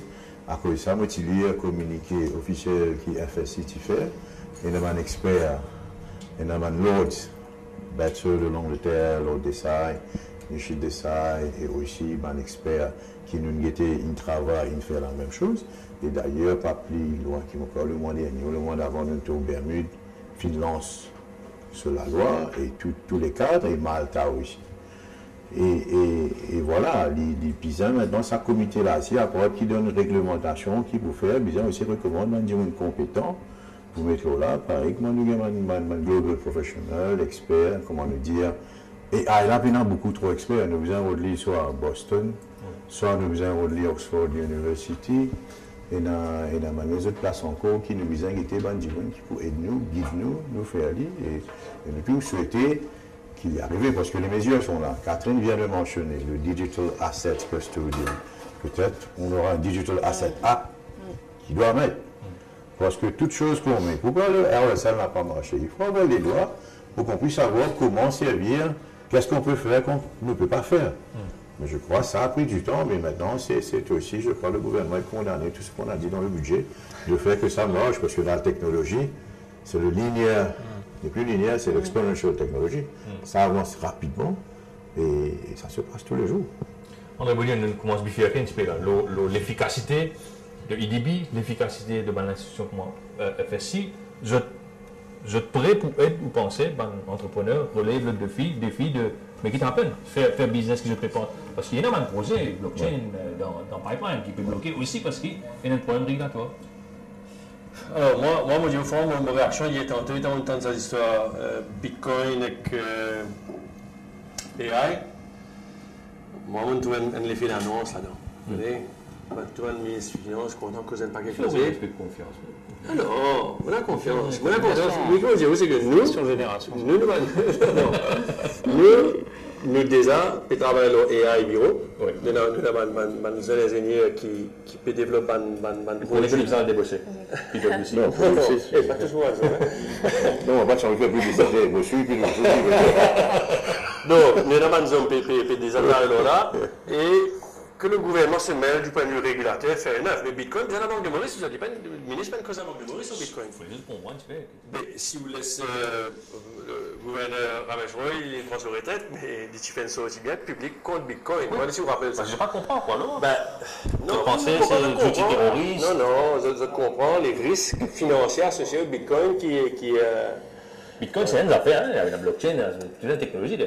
Oui, mais malgré cette technologie, Bitcoin a été manipulé. Il y a une $20 000, il y a eu 6 000, demain matin, il n'y a pas connu qui va arriver. Donc, il y a fait beaucoup de vrais problèmes techniques autour de Bitcoin comme une monnaie d'échange. Que le gouvernement s'intéresse au projet, à la technologie, fine. Mais moi, je trouve un effet d'annonce hier et je pensais que enfin, en ce qui concerne l'AI, nous n'avons pas besoin de gouvernement pour faire un investissement dans l'AI. Nous connaissons qui nous besoin, nous connaissons qui va être client POD. Et nous avons des ingénieurs qui travaillent dans une solution AI depuis plus d'un an déjà. Donc, dans l'AI, qui gouvernement faut nous régler dans l'AI? C'est vrai, mais. Non, spécifiquement le blockchain, oui, ça pour moi, c'est le domaine de la Banque centrale. Parce qu'il y a des vrais risques. Parce que c'est une monnaie d'échange qui fait aussi bien Bitcoin pour payer, oui, ça c'est un problème que la Banque centrale doit être impliquée. Et si notre ancien gouverneur n'était pas prêt de. Mais si je peux ajouter, André, quand on a vu le communiqué, il y a aussi le gouverneur de la Banque centrale qui est dans ce Regulatory Committee qui est en train d'étudier. C'est quand même une bonne chose de voir le gouverneur. Il y a des gens du State Law Office, il y a toute une équipe qui est dedans, c'est-à-dire qu'ils n'opèrent pas en silo. Mais là, que ça va partir au bureau du Premier ministre, on espère quand même c'est du sérieux que ça va se passer. Sinon, on va rater tout ce qu'on a dit qu'on va faire. Salut de celui, Catherine Mitten, pour nous clôturer sa partie du débat là, nous revenons le rôle IDB, rôle ban licensing bodies, rôle ban régulateur, pour je réussi à ce nouveau challenge qui se tenait comme régulateur. Comment ça va un domaine d'expertise bien spécifique là? Je ne sais pas si nous avons une seule réponse. Sûrement, un tas de monde qui peut venir pour dire catastrophe, on a l'IDB, pas connaître qui est arrivé. Et l'autre dit monde pour dire effectivement d'avoir EDB comme un seul body qui met one-stop shop, etc. Une bien marché pour tout le monde. Ça qui m'a capable de dire, parce que moi aussi, le board IDB, c'est qui en tout cas, je suis bien confiant dans l'intention. Bonne forme de journée, la personnelle. Alors, pas de problème. Comment personnel, c'est pas quoi un problème. Mais, non, mais je pensais dans l'intention. Bon, maintenant, capacity building, gagne tu de compétences et pour avancer, challenging, bien challenging. Oui, c'est ça, c'est vrai, je m'interromps, mais ça revient au premier problème qui m'explique cette année-là, qui fait la nécessité de sa one-stop shop-là, la nécessité de DB, c'est que les ministères ne prennent pas de décision. Alors, les ministères ne prennent pas de décision, donc la solution, c'est de créer le one-stop shop qui est un organisme de l'État qui va accélérer les choses. Très bien. Et le DB, moi aussi, avec mon commentaire, le ministère, le DB, un one-stop shop, et dans ce rôle. Effectivement, le principe de tout rationaliser, c'est beaucoup plus clair, surtout pour les étrangers qui arrivent à Maurice, que d'aller voir différentes entités. En France, il y a également le même cheminement. Ils sont en train de rationaliser, faire un guichet unique à l'export pour regrouper. Donc nous, on a accueilli cette mesure avec grand intérêt, finalement. En plus, avec cette plateforme de e-licensing. Donc effectivement, pour le climat des affaires, je trouve que c'est très positif. Après, par contre, nous, de notre côté, nous avons encore quelques incertitudes sur quelques domaines d'investissement, puisque quand on parle d'immigration et qu'il y aurait effectivement sur certains secteurs d'activité peut-être, pas des quotas, mais peut-être des choses qui vont être approfondies par rapport à un besoin local, ou peut-être quand on parle d'activité nautique, de guest house pour les étrangers, là, on souhaiterait effectivement avoir des clarifications. Puisqu'effectivement, on a certains étrangers qui viennent aussi à Maurice pour des projets de changement de vie, avec certains intérêts. Donc nous, c'est juste clarifier ces différents points-là. Mais en tout cas, au niveau de la CCIFM, c'est vrai qu'on travaille vraiment en étroite collaboration avec le DB, puisqu'effectivement, on a tous intérêt à jouer le jeu et à l'extérieur, véhiculer la même image, le même discours. C'est ça qui est important, d'être complètement en phase sur le storytelling de Maurice.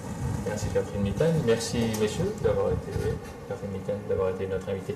Nous inviter pendant cette première partie de l'émission. Nous nous retrouvons pour la dernière partie après une coupage de pub. À tout de suite. Merci. Merci.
Nous sommes de retour en plateau pour le deuxième volet de cette émission consacrée à l'économie. Bien évidemment, dans la première partie, nous faisons une cause un peu plus en perspective d'une entreprise.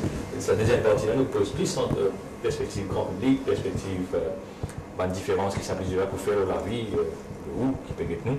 Alors, pour discuter ça, deuxième thématique, là, nous avons Jean Rabou avec nous qui rejoint nous. Jean Rabou, merci, syndicaliste, secrétaire général de la CTSP. Nous avons également Levna Nasrano-Sirengel, qui est Head of Corporate Sustainability and CSR dans la Banque Afrésia. Et nous avons Satya Tendor, président de la PEC, Association des consommateurs et de protection de l'environnement. J'ai dit ça vous alors, c'est dans certains points de mon invité qui sont envie de réagir par rapport à ce débat que je peux gagner avant avec mon invité. Là, Jean Rabou, tu as deux trois petites affaires pour ajouter. Donc, c'est-à-dire, il y a un petit peu plus un questionnement par rapport à IDB. Oui. Quand on regarde dans le discours avec ce supplément et tout, la quantité quitteuse paragraphe, on n'a pas bien le temps de lire sa quantité-là, mais il y a des bouts là qu'on peut lire. Il bon, il y a ça one-stop shop là, comment nous dire, mais quelque part, nous avons l'impression qu'on va dire qu'il y a un État d'un autre État. Comme si c'est IDB qui peut prendre toutes les décisions et qui a différents ministères qui se trouvent pour être vraiment. Il fait un petit peu tracasser, surtout quand on ne peut pas dire qu'on qui l'adore, mais quand on regarde Bandimoun et que Dimoun en déo causé, il y a beaucoup de familles, petits copains, etc. qui l'adorent. Mais est-ce qu'il l'intérêt économique commun, on peut dire. Voilà. Et qui ça peut amener pour nos pays, bon, nous besoin, le public suit ça de près. Ça, c'est la première chose que moi, je peux envie de réagir. Deuxième chose, c'est par rapport à sa passeport qui peut donner un étranger. Qui se peut capable avec l'argent, c'est un passeport. Donc là encore, il n'est pas encore bien clair dans la tête de Bandimoun. Mais mon cas, sa journée qui nous vivent après le budget là, tout le monde qui nous joignent au niveau CTSP, Bandimoun qui peut venir, Bandimoun nous joignent dans le chemin et tout, bien tracassé par sa mesure là. Parce qu'il paraît, comment dire, puis finalement, nous, est-ce qu'il nous pas pour vivre, puis appeler les Mauriciens par vivre dans le ghetto. Parce qu'il dit, s'il peut venir dans Maurice, c'est qu'il dit qu'il peut gagner une citoyenneté, qui est capable d'acheter un terrain. Il n'est pas nécessairement demander IRS ou bien IRS. Il peut acheter partout. Vous faussez le marché immobilier. Il peut monter et qui peut arriver dans Mauricien et ça lui fait tracasser. Surtout que nous connaissons un paquet de gated community, est-ce qu'ils sont capables de faire regroupement de famille et venir, n'importe quoi de ça, n'est qu'un seul côté ou une gated community à côté de la case, qui est parti expect, qui est parti venir pour acheter dans un genre là.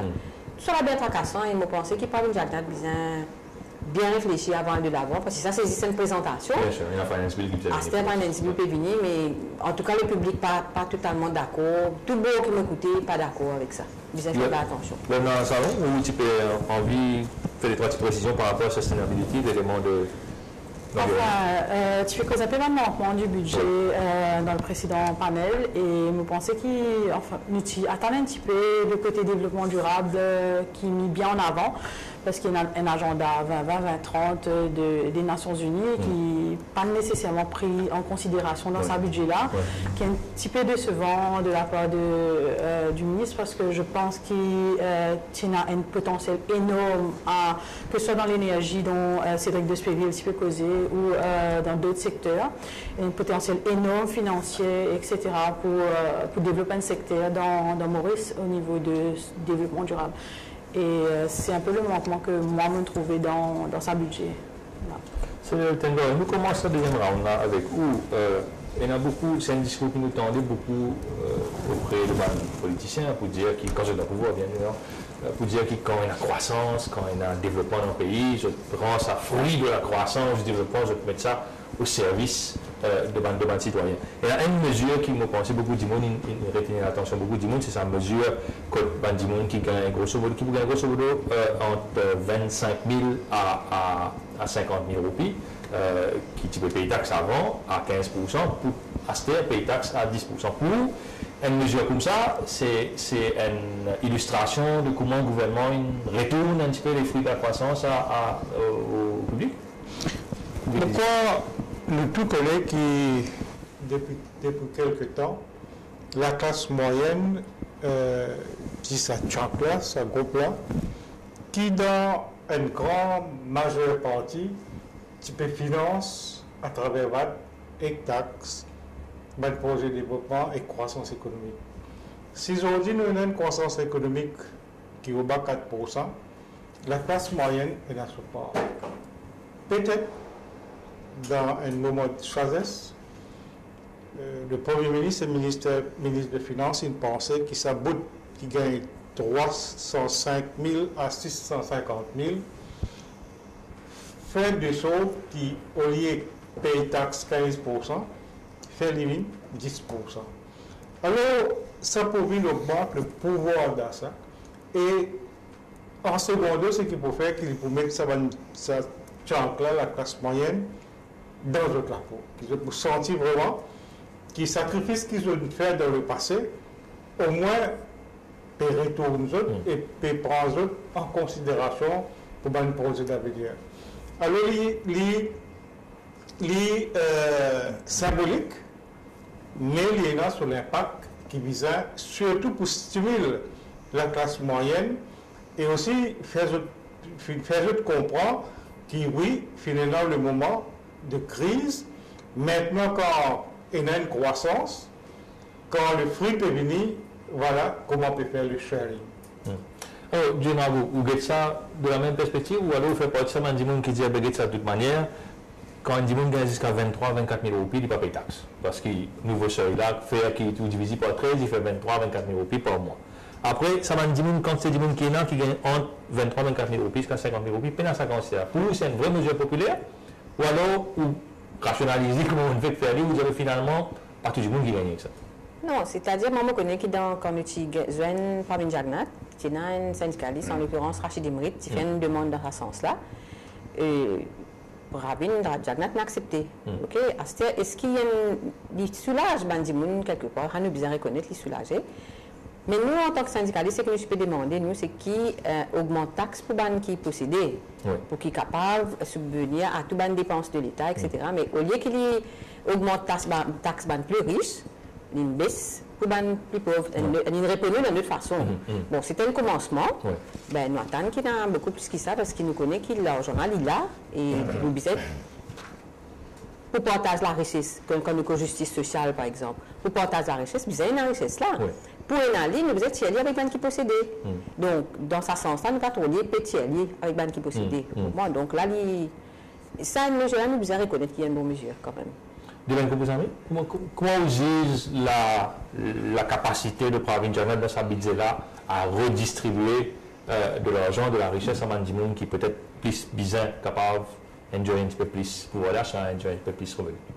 Ben, je pense dans une consultation qui finit là avec les forces vives, avec Mme Ragoundier, M. Tango, qui, à un moment donné, la classe moyenne, dans mon dernier budget, il a un peu oublié. Et si nous regardons bien, c'est la classe moyenne qui forme en grande partie par les salariés. Et pour eux, quand on baisse ça là de 15 à 10%, quand même, pour eux, c'est quelque chose. Il ne faut pas oublier, c'est ça, même qui parfois nous dépendent aux autres de la consommation. Donc, pour une TVA aussi, pour une série, l'effet, l'incidence qui peut booster lui. Mais vous pensez qu'il aussi nous utilisons, comme nous disons avant, le gouvernement finit de jouer un peu que de bandimoun qui n'a le moyen pour investir, aussi qu'il y a de bandimoun dans le social pour assurer un peu la paix sociale dans le pays et la stabilité parce que le fossé était grand. Moi, je suis encore posé, vous content, je vous dis, mon même panel, je suis encore, Mme Ragou et là aussi, et c'est bien d'être parmi vous et je partage avec vous qui nous disait encore plus ma mesure quand il permet le Premier ministre faire et non pas même misant dans le budget. D'ailleurs, vous faites mention TVA, pour le budget 2018-2019, l'État, le gouvernement, pour gagner 36 milliards. C'est la principale source de revenus. Principale source de revenus et à travers les autres taxes, 8 milliards. C'est encore une fois, parce que VAT, valeur de taxe, c'est une taxe au service. Plus vous consommez, plus vous payez. Alors, c'est la classe moyenne qui va dire que vous besoin de dépenser pour nous arriver à ce seuil de 36 milliards là dans la majeure partie. Et à travers ma income tax, à travers les autres taxes qui sont là, pour gagner 8 milliards, encore une fois, c'est la classe moyenne qui est acteur principal pour générer l'économie dans l'île. Et l'autre côté, il nous donne un signal qui, voilà, nous pétions dans sa braquette de 15%, là, nous peut amener nous au 10%. C'est un signal, on dirait, donne-nous l'ascenseur, puis voilà, on peut donner ici, nous peut donner là. Et c'est important ce que le pays est capable de développer. Et un taxe, s'il n'est pas raisonnable, il n'est pas sécurisant, c'est pays, taxe, il va venir moyen. Alors c'est une façon qui humanise taxe et faire taxe, là, l'instrument de développement économique. Là, dans la salon, pour sa mesure-là, c'est à qui les fait et qui profondeur sur les faits dans le pays? Moi, je pense qu'avant tout, bon, si nous pouvons causer un petit peu par rapport au CSR, etc., donc la classe moyenne n'est pas prise en considération dans le CSR. Comment tu connais la taxe qui fait le CSR? Oui. Et pour moi, dedans, il y a aussi une grosse partie de la population qui est juste au-dessus de sa classe qu'on appelle poche de pauvreté là. Si c'est au-dessus, qui n'est pas trop pris en considération. Oui. Parce que c'est là qui demain capable de retomber dans sa poche de pauvreté là, justement. Donc, sa mesure-là, il pas applique vraiment à sa partie-là. Et moi, j'ai envie de trouver une mesure qui vraiment applique à sa partie, qui vraiment, dans le futur, sera ceux qui sont un petit peu plus le target de tomber vraiment dans tout ce qui est pauvreté. Donc, mesure-là, il est bon, parce qu'il est vraiment target et qui est la classe moyenne, qui est, comment monsieur dit, la population qui peut acheter demain, qui peut consommer demain, mais simplement, il y a quand même cette partie du monde-là qui est capable vraiment de retomber dans la pauvreté. Donc, ça fait quand même un cercle qui continue à arriver un moment dans l'économie et qui nous a trouvé une solution à ça. Tu es capable, juste, c'est un joli point que l'on dit. Mais il faut dire aussi que dans le budget, là, quand on remercie que Mme Rabou, encore une fois, l'apport belle aux femmes, hein, moyen qui veut donner madame, gender mainstream, moyen qui veut donner madame qui n'a pas travaillé depuis la case, et que madame travaille, c'est sur dignité aussi, qui peut contribuer dans la famille, quand nous pouvons trouver les enfants, tout le monde. Il faut dire nous que ça bien. Il y a beaucoup d'opportunités, mais c'est nous qui visons un sport, on dit qu'on chez Tangar, Mme Rabou, alver ça va dire là, montrer aux autres le chemin, que vous êtes capables d'améliorer les situations. Justement, John Rabou, outil à l'avant-plan du combat de sa madame clineuse qui peut gagner un salaire dérisoire dans l'école. Donc, Premier John a annoncé une série de mesures pour gender mainstreaming, pour faire en sorte que madame intègre plus dans le monde du travail, qu'il y a l'avantage additionnel, etc. C'est un début de chemin parcours qui est intéressant, ou alors vous pensez qu'il y a des affaires qui le ministre des Finances est capable de faire, mais qui est raté dans ce proposition qu'il nous fait hier. Okay. Pour ça, les affaires qu'il a annoncées, qui, madame, si je comprends bien, il peut spécifier madame, oui. Nous sommes capables de travailler depuis dans la case, oui. Work from home. Première chose, qui fait 10 madame. Okay? Parce que tout le monde travaille, aujourd'hui, les technologies et oui. Tout ça là, moi, même la plupart du temps, ils travaillent depuis la case, tout ça fait par Internet, qui fait bien dire 10 madame. Ça, c'est la première affaire. Mais il n'est pas une mauvaise chose, encore une fois, nous devons apprécier quand même une affaire peut arriver. Et il n'est pas une affaire qui est un employeur pour décider, toi, madame, dans mon secteur, là, tu as besoin de travailler à la case. Tu as besoin d'un choix. Si madame là peut demander ça et qu'il est facile qu'il travaille sur la case, il est besoin capable. Pas une affaire qui est imposée. L'autre chose, c'est que maintenant, quand on travaille dans la case, est-ce que nous pouvons work from home, est-ce qui peut arriver nous l'électricité, nous paiement Internet, tout le monde fait qui est à côté. Oui. Si on dit blessé dans la case, tout ça, on reste à définir. Comme on dit, ce simplement, il dit que ça peut tomber sous l'égide du ministère du Travail, qui peut besoin trouver une formule pour ça. Nous souhaitons que le ministère du Travail contacte les syndicats pour nous trouver un juste milieu pour que les gens qui dans la maison maintenant ne pas être abusés. Parce qu'une femme qui est avec ce droit rôle qui est bien fondamental, il n'est pas aussi évident. Et qui dit pour capable, occupe ses enfants, etc. Comment me dire, c'est mon besoin de choix. Donc ça dit mon aller pour capable organiser en fonction de ça et nous avons les salaires aussi. Ça c'est une chose. Mais c'est quand il est raté vraiment, c'est qu'au niveau de la CTSP, nous demande qui ban security guards par exemple. Vous connaissez qui dans la loi Maurice, ban security guards dans le pays, ça fait des années que ça fait aller comme ça. 72 heures par semaine. Ça veut dire qu'il fait 12 heures de temps par jour. Et si vous allez dans un supermarché, vous pouvez trouver autant de femmes qui travaillent comme garde sécurité. Et ça même madame là, vous besoin de travailler 12 heures de temps. Il n'est pas évident. Parce que quand vous quittez la case, vos enfants peuvent dormir, quand vous rentrez, vos enfants finissent de dormir. Ça c'est grave. Et nous déposons déjà. Dans zone dans le métier là, je jeune. Jeune, c'est souvent retraité, justement. Donc, je pense que ça va une obligation là. nous te demandons qui ramène les à travail à 8 heures de temps. Donc, tout le monde, si tu t'intéresses à apporter une question de cette mesure-là, tu peux avoir au moins 3000 femmes qui sont capables dans l'emploi. Ah oui, oui. Vous pouvez comprendre. Et comment on met ce chiffre-là, c'est qu'il nous a déjà déposé devant le National Remuneration Board quand c'est posé pour réviser la loi là, mais nous comprenons que la loi là pourrait se bloquer.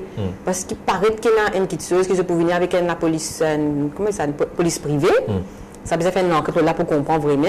Qui fait nous besoin de police privée, nous pas besoin de ça. Il y a une bonne sécurité guard, mais simplement il faut la loi, etc. pour qui permette de monde aller. Là, nous pensons la ligne ratée, une chose pour permettre de faire rentrer. Et non pas mettre comme si dans une ghetto, tant qu'on savait une travail d'une force qui reste la case. Mais nous prenons compte parce qu'ils m'ont dit oui, on a dit qu'on choisir pour travailler dans la case. Donc, nous attendons. Comme on peut dire, les choses là, nous devons continuer à analyser, continuer à guetter comment. Mais sinon, tu peux poser une deuxième question par rapport à ça, mais pas. Non, moi, je ne sais pas qui va nous faire ou penser additionnellement qui est capable de faire spécifiquement par rapport à une madame qui m'a fait dans le budget. Oui, voilà, comment on peut dire. Après, ce qui est une affaire qui n'est pas fait intéressant, je sais qu'il est fait intéressant, c'est qui, quand même, ils ont dit, madame qui moins de 12 mois de service pour capable de maternité libre. Intéressant, c'est que la population peut diminuer, donc il peut mettre une incentive pour encourager. Madame fait bébé, mais ce support-là, il besoin encore plus. Nous pas juste que le bébé, il y a tout ce support autour. La crèche et manger, bébé qui coûte cher, etc. Tout ce affaires-là, il besoin de parce que si on veut encourager vraiment, il pas juste qu'il vous donne sa maternité-là avant. Vous avez qui ça support que sa maman-là pour quand les enfants là aller parce que la crèche et tout cela, il coûte extrêmement cher. Donc, ça affaires-là, il besoin de C'est le Bengo ou qui regarde opposé pour le fait qu'il ministre des Finances, quand même, il accorde un certain intérêt à faire en sorte qu'il y ait madame qui a une condition de travail qui est un peu meilleure et qui permet d'intégrer dans le monde du travail à une condition un petit peu plus facile qu'il y a avant. Bon, premier constat, nous avons fait qu'il y a une évolution de nous, ce que nous appelons workforce. La population même connaît une mutation et actuellement, n'importe qui secteur on prend, il est dominé par la dame. L'enseignement même, si on rentre dans l'école primaire, on a 60% d'âmes qui peuvent travailler. On rentre dans le pré-primaire, on trouve le même scénario. Alors, depuis bien longtemps, il vient aller dans cette direction qui nous commence à aller cette année-ci. Pas simplement un aspect qui nous prend en considération qu'il nous capable de travailler depuis domicile. Mais à part de ça, qui besoin de les autres incentives. Par exemple, une ligne donnée pour la crèche. Crèche scheme, qui est sorti des 100 000, il a amené jusqu'à 500 000. Facilite la création de crèche. To promote investment in crèche. Ça, c'est très très important pour la famille. C'est que nous appelons des familles briques. Si on n'a pas trois enfants, nous nous disons avant de concevoir, mais surtout quand l'enfant est né ou pas donner l'accompagnement qui visait, ça même nous gagne un citoyen qui n'est pas correct parfois de plancher. Alors, c'est un peu dans ce concept, si on vient une nation qui est solide, qui est saine, qui est responsable, ou bien prend en charge l'enfant avant qu'il concevoir. Alors c'est un peu dans ça l'optique-là qu'ils vont penser, ça va les gens-là peut aller, mais il y a une stage initiale. Nous pouvons commencer, mais nous pouvons commencer dans l'empêche qui nous peut commencer. Mais si nous avons une mesure, un qui monte c'est tout, et dans les autres bonnes mesures qui là-dedans, vous montrer qui vraiment, qui est maintenant un chiffre de man-centered society to woman-centered society. Et ce qui a un signal fort, si nous ne pas prendre cette communauté-là en charge, si nous ne pas donner qui est bizarre, nous pourrons dans une situation, dans une société instable. En attendant, le gouvernement peut faire ce but. Est-ce qu'il peut, dans le rôle de responsable CSR dans l'entreprise, sustainability, qui estime qu'il y a une entreprise encore capable de faire? Si il y a une série de recommandations là, qui est une entreprise capable de faire pour que je facilite l'intégration des femmes dans le milieu du travail, l'épanouissement, et puis le fait qu'ils soient capables d'une certaine flexibilité dans le milieu du travail. Qui est responsabilité de l'entreprise et pour accompagner peut-être ça une mesure qui Pravin Jagannath a proposée hier? Je pensais enfin, de mon point de vue, travaillant en phrasalement, qu'il y a quand même beaucoup de mesures pour le développement de la femme dans l'entreprise. Donc, bien sûr, il y a tout le temps improvement, il y a tout le temps de nouveaux affaires qui rentrent. Bien sûr, on n'est jamais satisfait complètement de ce qui se passe. Mais prioritairement, je pensais que éventuellement la femme est un peu catégorisée quand elle attend un bébé. Donc, en tant que maman, je trouve que c'est un sujet très, très actuel et très important à prendre en considération parce que... 9 mois plus 3 mois, ça le reste du temps. Occupé après, avant aussi. Mais prioritairement, ça 9 mois-là, c'est un moment difficile pour une femme en général. Et une femme carriériste aussi, il y a un aspect très difficile. Donc, l'entreprise doit peut-être prendre en considération un peu plus cet aspect-là, comment le développement de la femme quand elle est retournée en tant parce qu'il est prétend dans l'entreprise après beaucoup de travail après ce maternity leave. Déjà, le maternity leave même pourrait être revu. Je pense que ça work from home là, il peut aider aussi à ce niveau-là et l'entreprise doit prendre en considération aussi que pas seulement les femmes, il y a les papas aussi. Donc, amène un petit peu ça, du papa change un peu le gender. Au fait, c'est une gender equality qui nous permet. C'est pas une woman en avant, man down. Non, c'est une gender equality. Dans le gender equality, il y a le gender qui est l'homme. Donc, l'entreprise doit prendre en considération peut-être alloquer un petit peu plus le gouvernement, peut-être le paternity leave aussi, pourquoi pas. Donc, pour augmenter ce rôle du papa qui n'est pas totalement présent à Maurice, faut l'avouer. Et vous pensez ça c'est une affaire, mais aussi au niveau des compréhensions au niveau de local leave, sick leave, etc.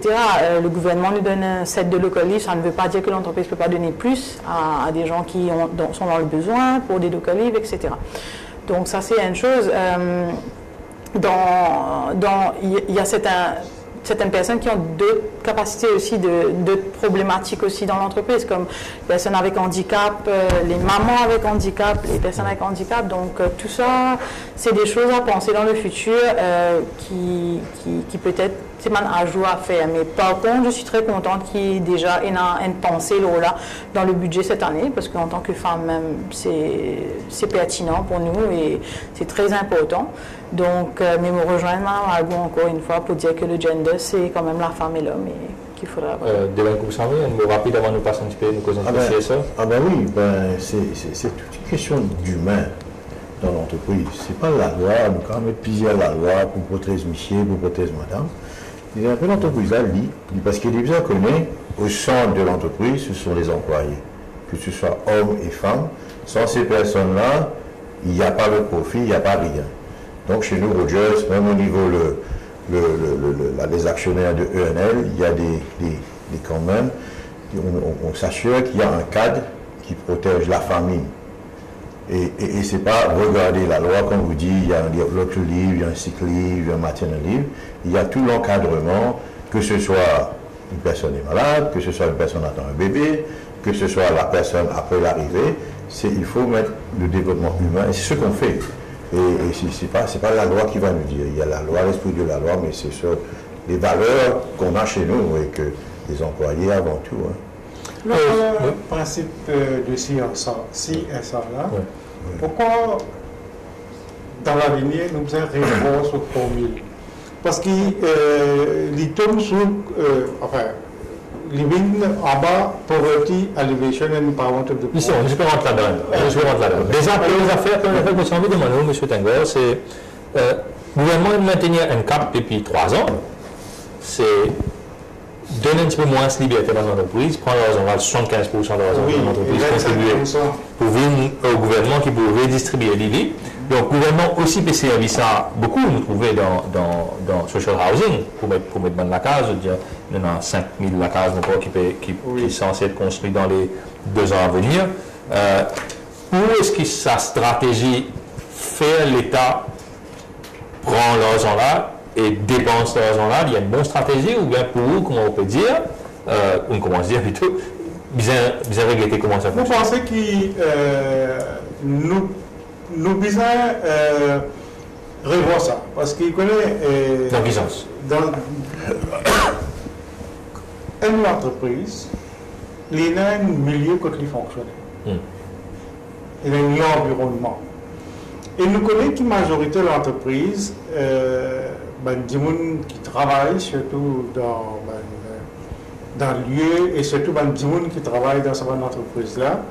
C'est des gens, au bas de ça, un petit lowest stratum of the middle class. Au bas du middle class. C'est des gens-là. Si je peux travailler pour cette entreprise-là, pour cette usine-là, pourquoi l'entreprise-là, les business prend en compte son employé, son travailleur, pour amener un feel-good factor dans cette industrie-là. Ça pour créer une appartenance, et quand il y a une appartenance, productivité, et l'homme, il pousse dans la peau pour lui continuer et faire des choses, et cette entreprise-là, elle vient pour lui. Il gagne sa appartenance-là. Et ça, 75% qui, sous sa item CSA qui est dans l'entreprise, peut donner un maré. Et maintenant, un maré qui peut servir ça, l'État peut servir ça, pour le même, il peut servir ça pour le projet social. Mais un pays. Oui, bien la traçabilité, pas connaître un sous-guidage sur la terre. C'est le projet là. Si tu as une transparence, une accountability, et en même temps, un account séparé pour distinguer qui voilà. Que 75% qui nous gagnent là, nous faisons X, Y, Z, A, J, D. Là, nous, société, si vous avez beaucoup confiance, qui voilà, il peut servir à bonne échéance. D'ailleurs, à nous dire, pour le moment, jusqu'à ce que nous approfondissons le débat, mais le conseil quantum de 75%, c'est un revoir. Bizarre de sur la hausse. Non. Et 75% arrive côté marée, il est trop beaucoup. Bizarre de l'entreprise, un peu d'attitude pour liguer plus sur l'environnement, dans ce point. Et pour ça qu'il faut win the community. Ils ont dit le problème dans beaucoup de manières, c'est que l'entreprise, ni là, et dans 10 000, autour de lui, il est étranger. Mais comment nous pouvons intégrer l'industrie dans la communauté? Et c'est ça qui, maintenant, beaucoup de monde commencent à crier, mais reste départ de cela, mais qui contribue à l'entreprise, à l'industrie-là, dans mon welfare, dans mon well-being. Alors, c'est l'INSAPEC qui demande un débat approfondi. Votre Jane Rago, on ne passe pas un débat, il n'est pas d'accord avec. Qui fait? Non, moi, mon problème aussi, c'est ça. Nous dire corporate social responsibility, il y a quelques années de cela, il en tout cas été fort, là, 75% parle pour MRE. 10 ans. OK. Mon problème, moi, c'est que nous, comme syndicalistes, nous, le terrain, moi, dans la négociation collective. Quand nous, dans la négociation, nous, dans le secteur privé, surtout, maintenant, nous, aussi dans le public, mais surtout dans le privé, quand on va dans la loi dit, chaque 2 ans, on va saisir le patron, là, côté d'un syndicat, ou négocier, ou augmenter les salaires. Et on a une base qui est donnée par la loi, par un NRB, on a 30 remission orders, ou si vous êtes dans la négociation collective, pour augmenter sa base. C'est strict minimum, il n'est pas comme un PRB qui gagne la hausse. Ça, c'est strict minimum. Donc, quand je dis que la majorité des patrons, je dirais comme ça qu'on est dans la loi, là, maman pour respecter la loi. Elle fait un étoile qui était devant le 6e, ça veut dire le Commission for Conciliation and Mediation, elle était comme le cas de la CTSP, nous, là-bas. Je ne vais pas commander ce syndicat, mais pour causer juste pour la CTSP. C'est que les patrons, là, ils n'ont pas fait les efforts qui sont bizarres. Beaucoup, je ne vais pas dire tout, mais beaucoup pas fait les efforts. Donc, et étant de l'autre côté, je déclare ce CSR. Mais quand je corporate employee responsibility, au lieu de déclarer CSR, soit quitté, je dis bizarre, vraiment, nous apprécier ce qui vous fait dire là, c'est qu'il nous besoin d'abord nous employer.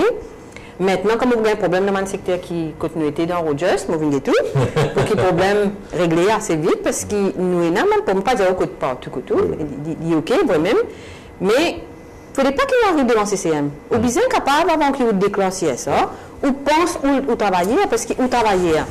Il ne passe plus beaucoup sur le temps, quand nous sommes dans la vie que nous pouvons vivre maintenant, il ne passe plus beaucoup sur le temps dans le travail.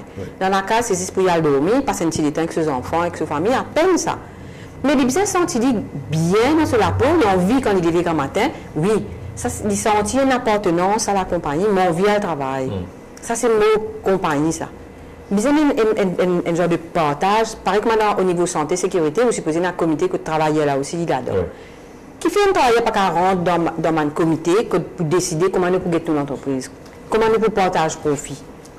On a fait comme ça, c'est important ça. Mais par rapport au fonds lui-même, General Boost, 75% de la contribution qui va l'entreprise gagner à l'État qui choisit comment il peut dépenser, vous pensez que l'État dépense intelligemment quand nous avons un coup de sa budget là, il y a beaucoup de social housing, etc. C'est trace qui nous connaît. Après, les restes ne sont pas trop connus quand tu dépenses. Vous pensez que l'État dépense là efficacement, intelligemment? Nous avons un petit coup de tout gouvernement qui est venu jusqu'à présent. Sa quantité de casse qui est là, qui lise dans les PCSA ou bien qui depuis le gouvernement prend les différents fonds qui est là, participe à la pauvreté dans nos pays. Quand casse là, Marshall Plan, tout ça casse qui est là, mais qui fait la pauvreté, qui fait des gens toujours pendant le logement, qui fait toujours des gens qui ne peuvent pas avoir ses enfants à l'école décemment, peine à manger pour donner ses enfants pour y aller à l'école, aller dans l'école retirée, qui fait parents pas gagner le temps même pour occuper ses enfants parce qu'ils disaient travail, qui fait nous continuer à produire à bande félieuse, quelle responsabilité de l'État là-dedans. Nous pouvons donner ça, un mari, d'accord, notre lit trop beaucoup de toutes les façons, mais ne parler de donner trop beaucoup, comprends-moi bien, il trop beaucoup, moi tu as envie qu'il dit redistribuer ce travailleur. Ça c'est mon point. De redistribuer avec le travailleur, tu n'as pas besoin d'un même syndicat venir. Tu connais la loi dit ça, tu connais besoin d'une structure salaire, tu connais un minimum wage qui vient 9 000 roupies, 10 000 qui peut déjà gagner 9 000 D, il reste en place. Une simple mathématique pour te comprendre qu'il y a une relativité, nous avons dormir devant un orbi pour faire ça. C'est ridicule, vous autres. Ça, c'est le patron même, l'entreprise, c'est déjà fini de comprendre. Pour nous booster up l'employé qui sentit qu'il a envie de travailler, minimum wage de 9 000, deux petits peu gagner 9 000 D, 9 500, quand tu as ton camarade, tu n'es plus dans le goût pour ton travail. Mais quelque part, là, on n'a pas besoin de déclarer sa quantité-là, ou prendre-les, ou redistribuer-les. Ou faire un comité, ou dire, travailler, et ça nous produire, t'en parles pour shareholder, t'en parles pour travailler, nous, tu peux trop beau pour être vrai. Moi, je un problème, syndicat disparaît moins, pour qu'il travaille bien. C'est ça qui nous bizarre. Alors, d'accord un peu avec sa méthode-là, c'est-à-dire réduire la contribution, mais dépenser plus intelligemment, plus près dans l'entreprise là, plutôt que de l'État qui pourra le faire.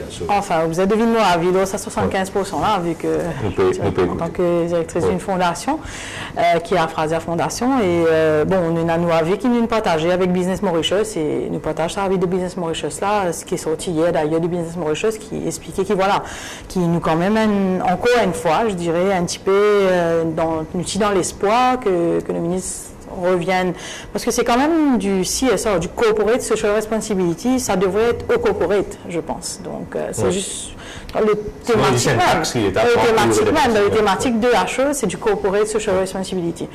Maintenant, pour répondre un petit peu ça, un débat qui nous tient là, donc ça c'est par rapport au budget. Mais par contre, nous sommes toujours contents qu'il nous réussit ramène un petit peu ça, however, 25% qu'a venu, si jamais le projet là déjà commencé. Mon avis, là, les 2% sont clairement et nettement une philanthropie. Donc, la philanthropie de l'entreprise, ça n'a pas grand-chose à voir avec, unfortunately, le staff welfare, qui est dont Madame qui sont censé être un budget séparé. Exactement. Donc, mais c'est clair et net que depuis que la loi est là, c'est à la base, même dans le guideline qui existait à la base, ça ne nous permettait pas de faire quelque chose pour le staff. Donc, pour moi, vraiment, c'était à discuter et on a discuté sur plusieurs panels, dont la Joint Economic Council, etc. à la base. Et il y a 3 problématiques différentes par rapport à 3 groupements. Donc, NC gouvernement, NC ONG, NC le secteur privé. Donc, l'argent sort du secteur privé, rentre chez l'ONG. Normalement, c'était un systématique assez clair et net à la base. Parce qu'il y a une guideline du gouvernement qui peut venir dire, nous voilà, c'est ma directive qui nous besoin faire fonctionner.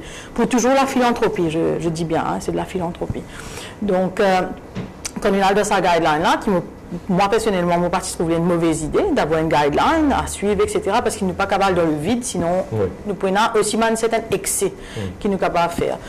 Et nous comprenons bien, guideline a mentionné qu'il n'est pas capable de faire marketing, etc., etc. Donc l'argent allait vraiment aux ONG. Maintenant, après, chaque année, on change de budget, chaque année, certaines choses changent. Dernièrement, depuis 3 ans, on a ce budget qui dit que 75% doit aller, etc.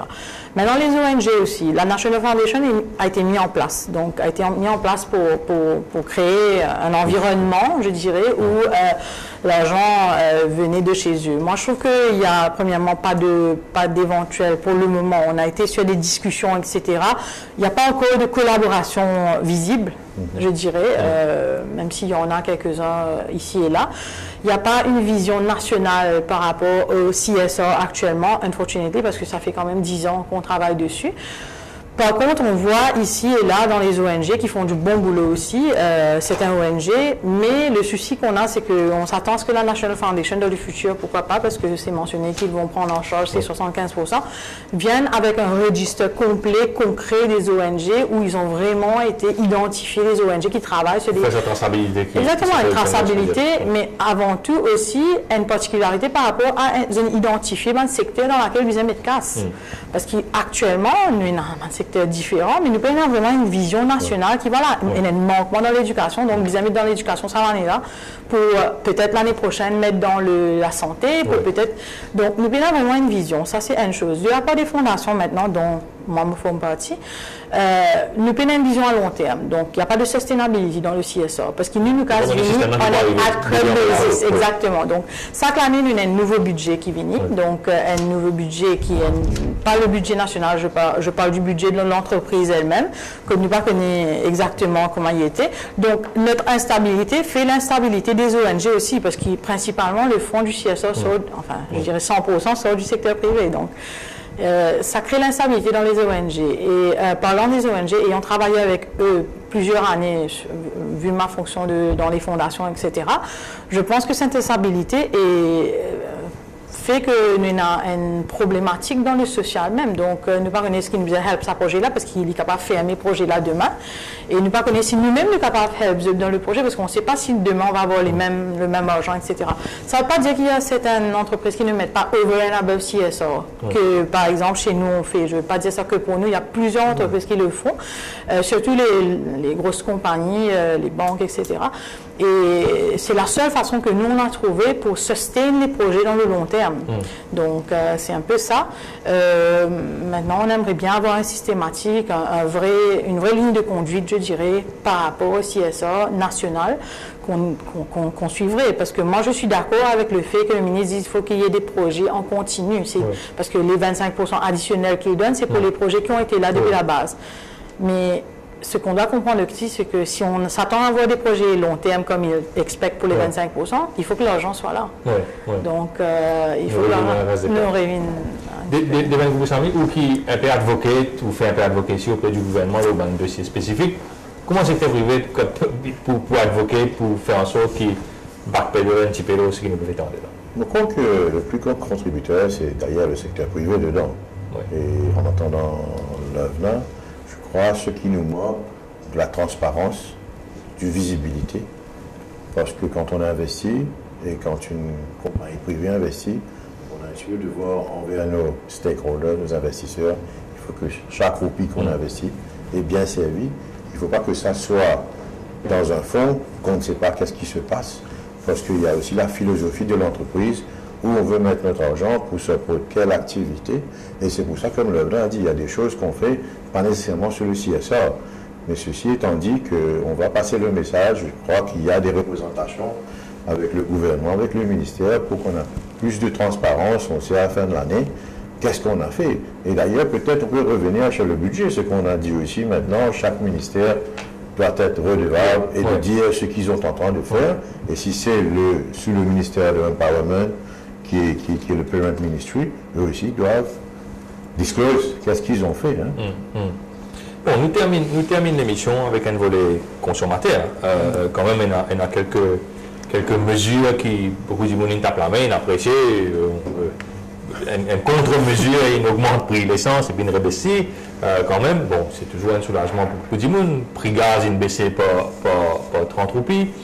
Il y a l'assurance, le Premier ministre a dit de manière bien claire, ça coûte là, qui prix de l'eau pas pour augmenter.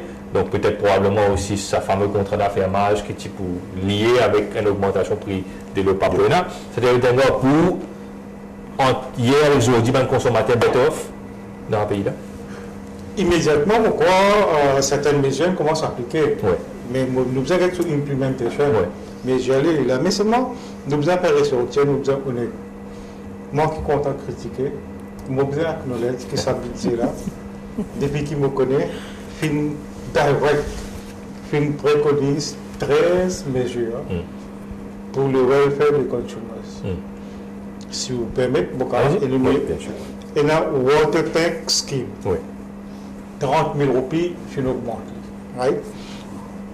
Le plus grand problème aujourd'hui sur le Purchase Act, par exemple, un niveau de bas d'échelle ou la classe moyenne, il a acheté quelque chose, le higher purchase, pas pour cause malade, n'importe quoi, il ne peut pas payer one installment, il ne peut pas payer installment, ou tu peux payer les payment fees. Et ça, il y a un gros problème, c'est que la majorité des cas, il y a qui peut souffrir, mais bien aller ça pour de là. Là, il y a une autre affaire qui dit que beaucoup de monde ne peut pas prendre ça en considération. C'est une décision très courageuse. Ombudsperson for Financial Services, il peut amener une bill. Dans le passé et à présent, avec l'évolution du système bancaire financier, la banque n'a pas fait beaucoup de profit de l'intérêt. Ce gros profit vient de service charges. Et aujourd'hui, si nous pas gagner cet aspect des service charges là, nous pouvons mettre nos populations en danger. Ça. Et il y a un projet qui peut venir FinTech. FinTech, il propose un mécanisme qui, à travers la communication, est capable d'émancipation de la population dans la croissance de l'économie et des finances. Par exemple, avec un smartphone, la transaction n'a pas coûté rien. Donc pas coûté rien. Il vulgarise le secteur bancaire et financial services. Par exemple, si vous allez dans un rickshaw, du monde qui l'a, et que ce smartphone, il poste du même que manager. Il y a ces choses tout là. Nous en état, nous permettons, mais sans qu'il nous ait un ombudsperson pour financial services, il n'est pas pour une réelle. Mais pas pour rendre de cryptocurrency, tu as l'air de tirer la débat. Moi, dans mon réserve, là. Et nous avons l'autre mesure. Vous connaissez, aujourd'hui, nous avons dit tout ça, grand point de vente qui est dans la IPS supermarché. Vous êtes déjà où on peut mettre promotion. Je t'annonce promotion. Mais qui qualité de commodité qu'ils ont mis promotion? Et aujourd'hui, dans sa mesure budgétaire, il dit qu'il y a une importation qui lui permet d'émettre, il ne faut pas qu'il y ait 50% délai d'expiration. Beaucoup de monde ne peut pas comprendre pour sa mesure-là. La conseil qui m'a dit, moi, une critique, moi. Bon, par exemple, mais c'est moi, par exemple, pour Vinjagnet. D'ailleurs, moi, une seule critique hard. Mais moi, je l'ai dit. Puis ça, vous avez le courage pour mettre un ombudsperson pour financial services. Vous avez le courage pour dire ça à un comptateur, si toi-même une commodité, qui va dire, ou tant pis, le là où d'un consommateur, là, quelque chose qui n'est pas bizarre. L'indication du pétrole déroupé est trop tigre.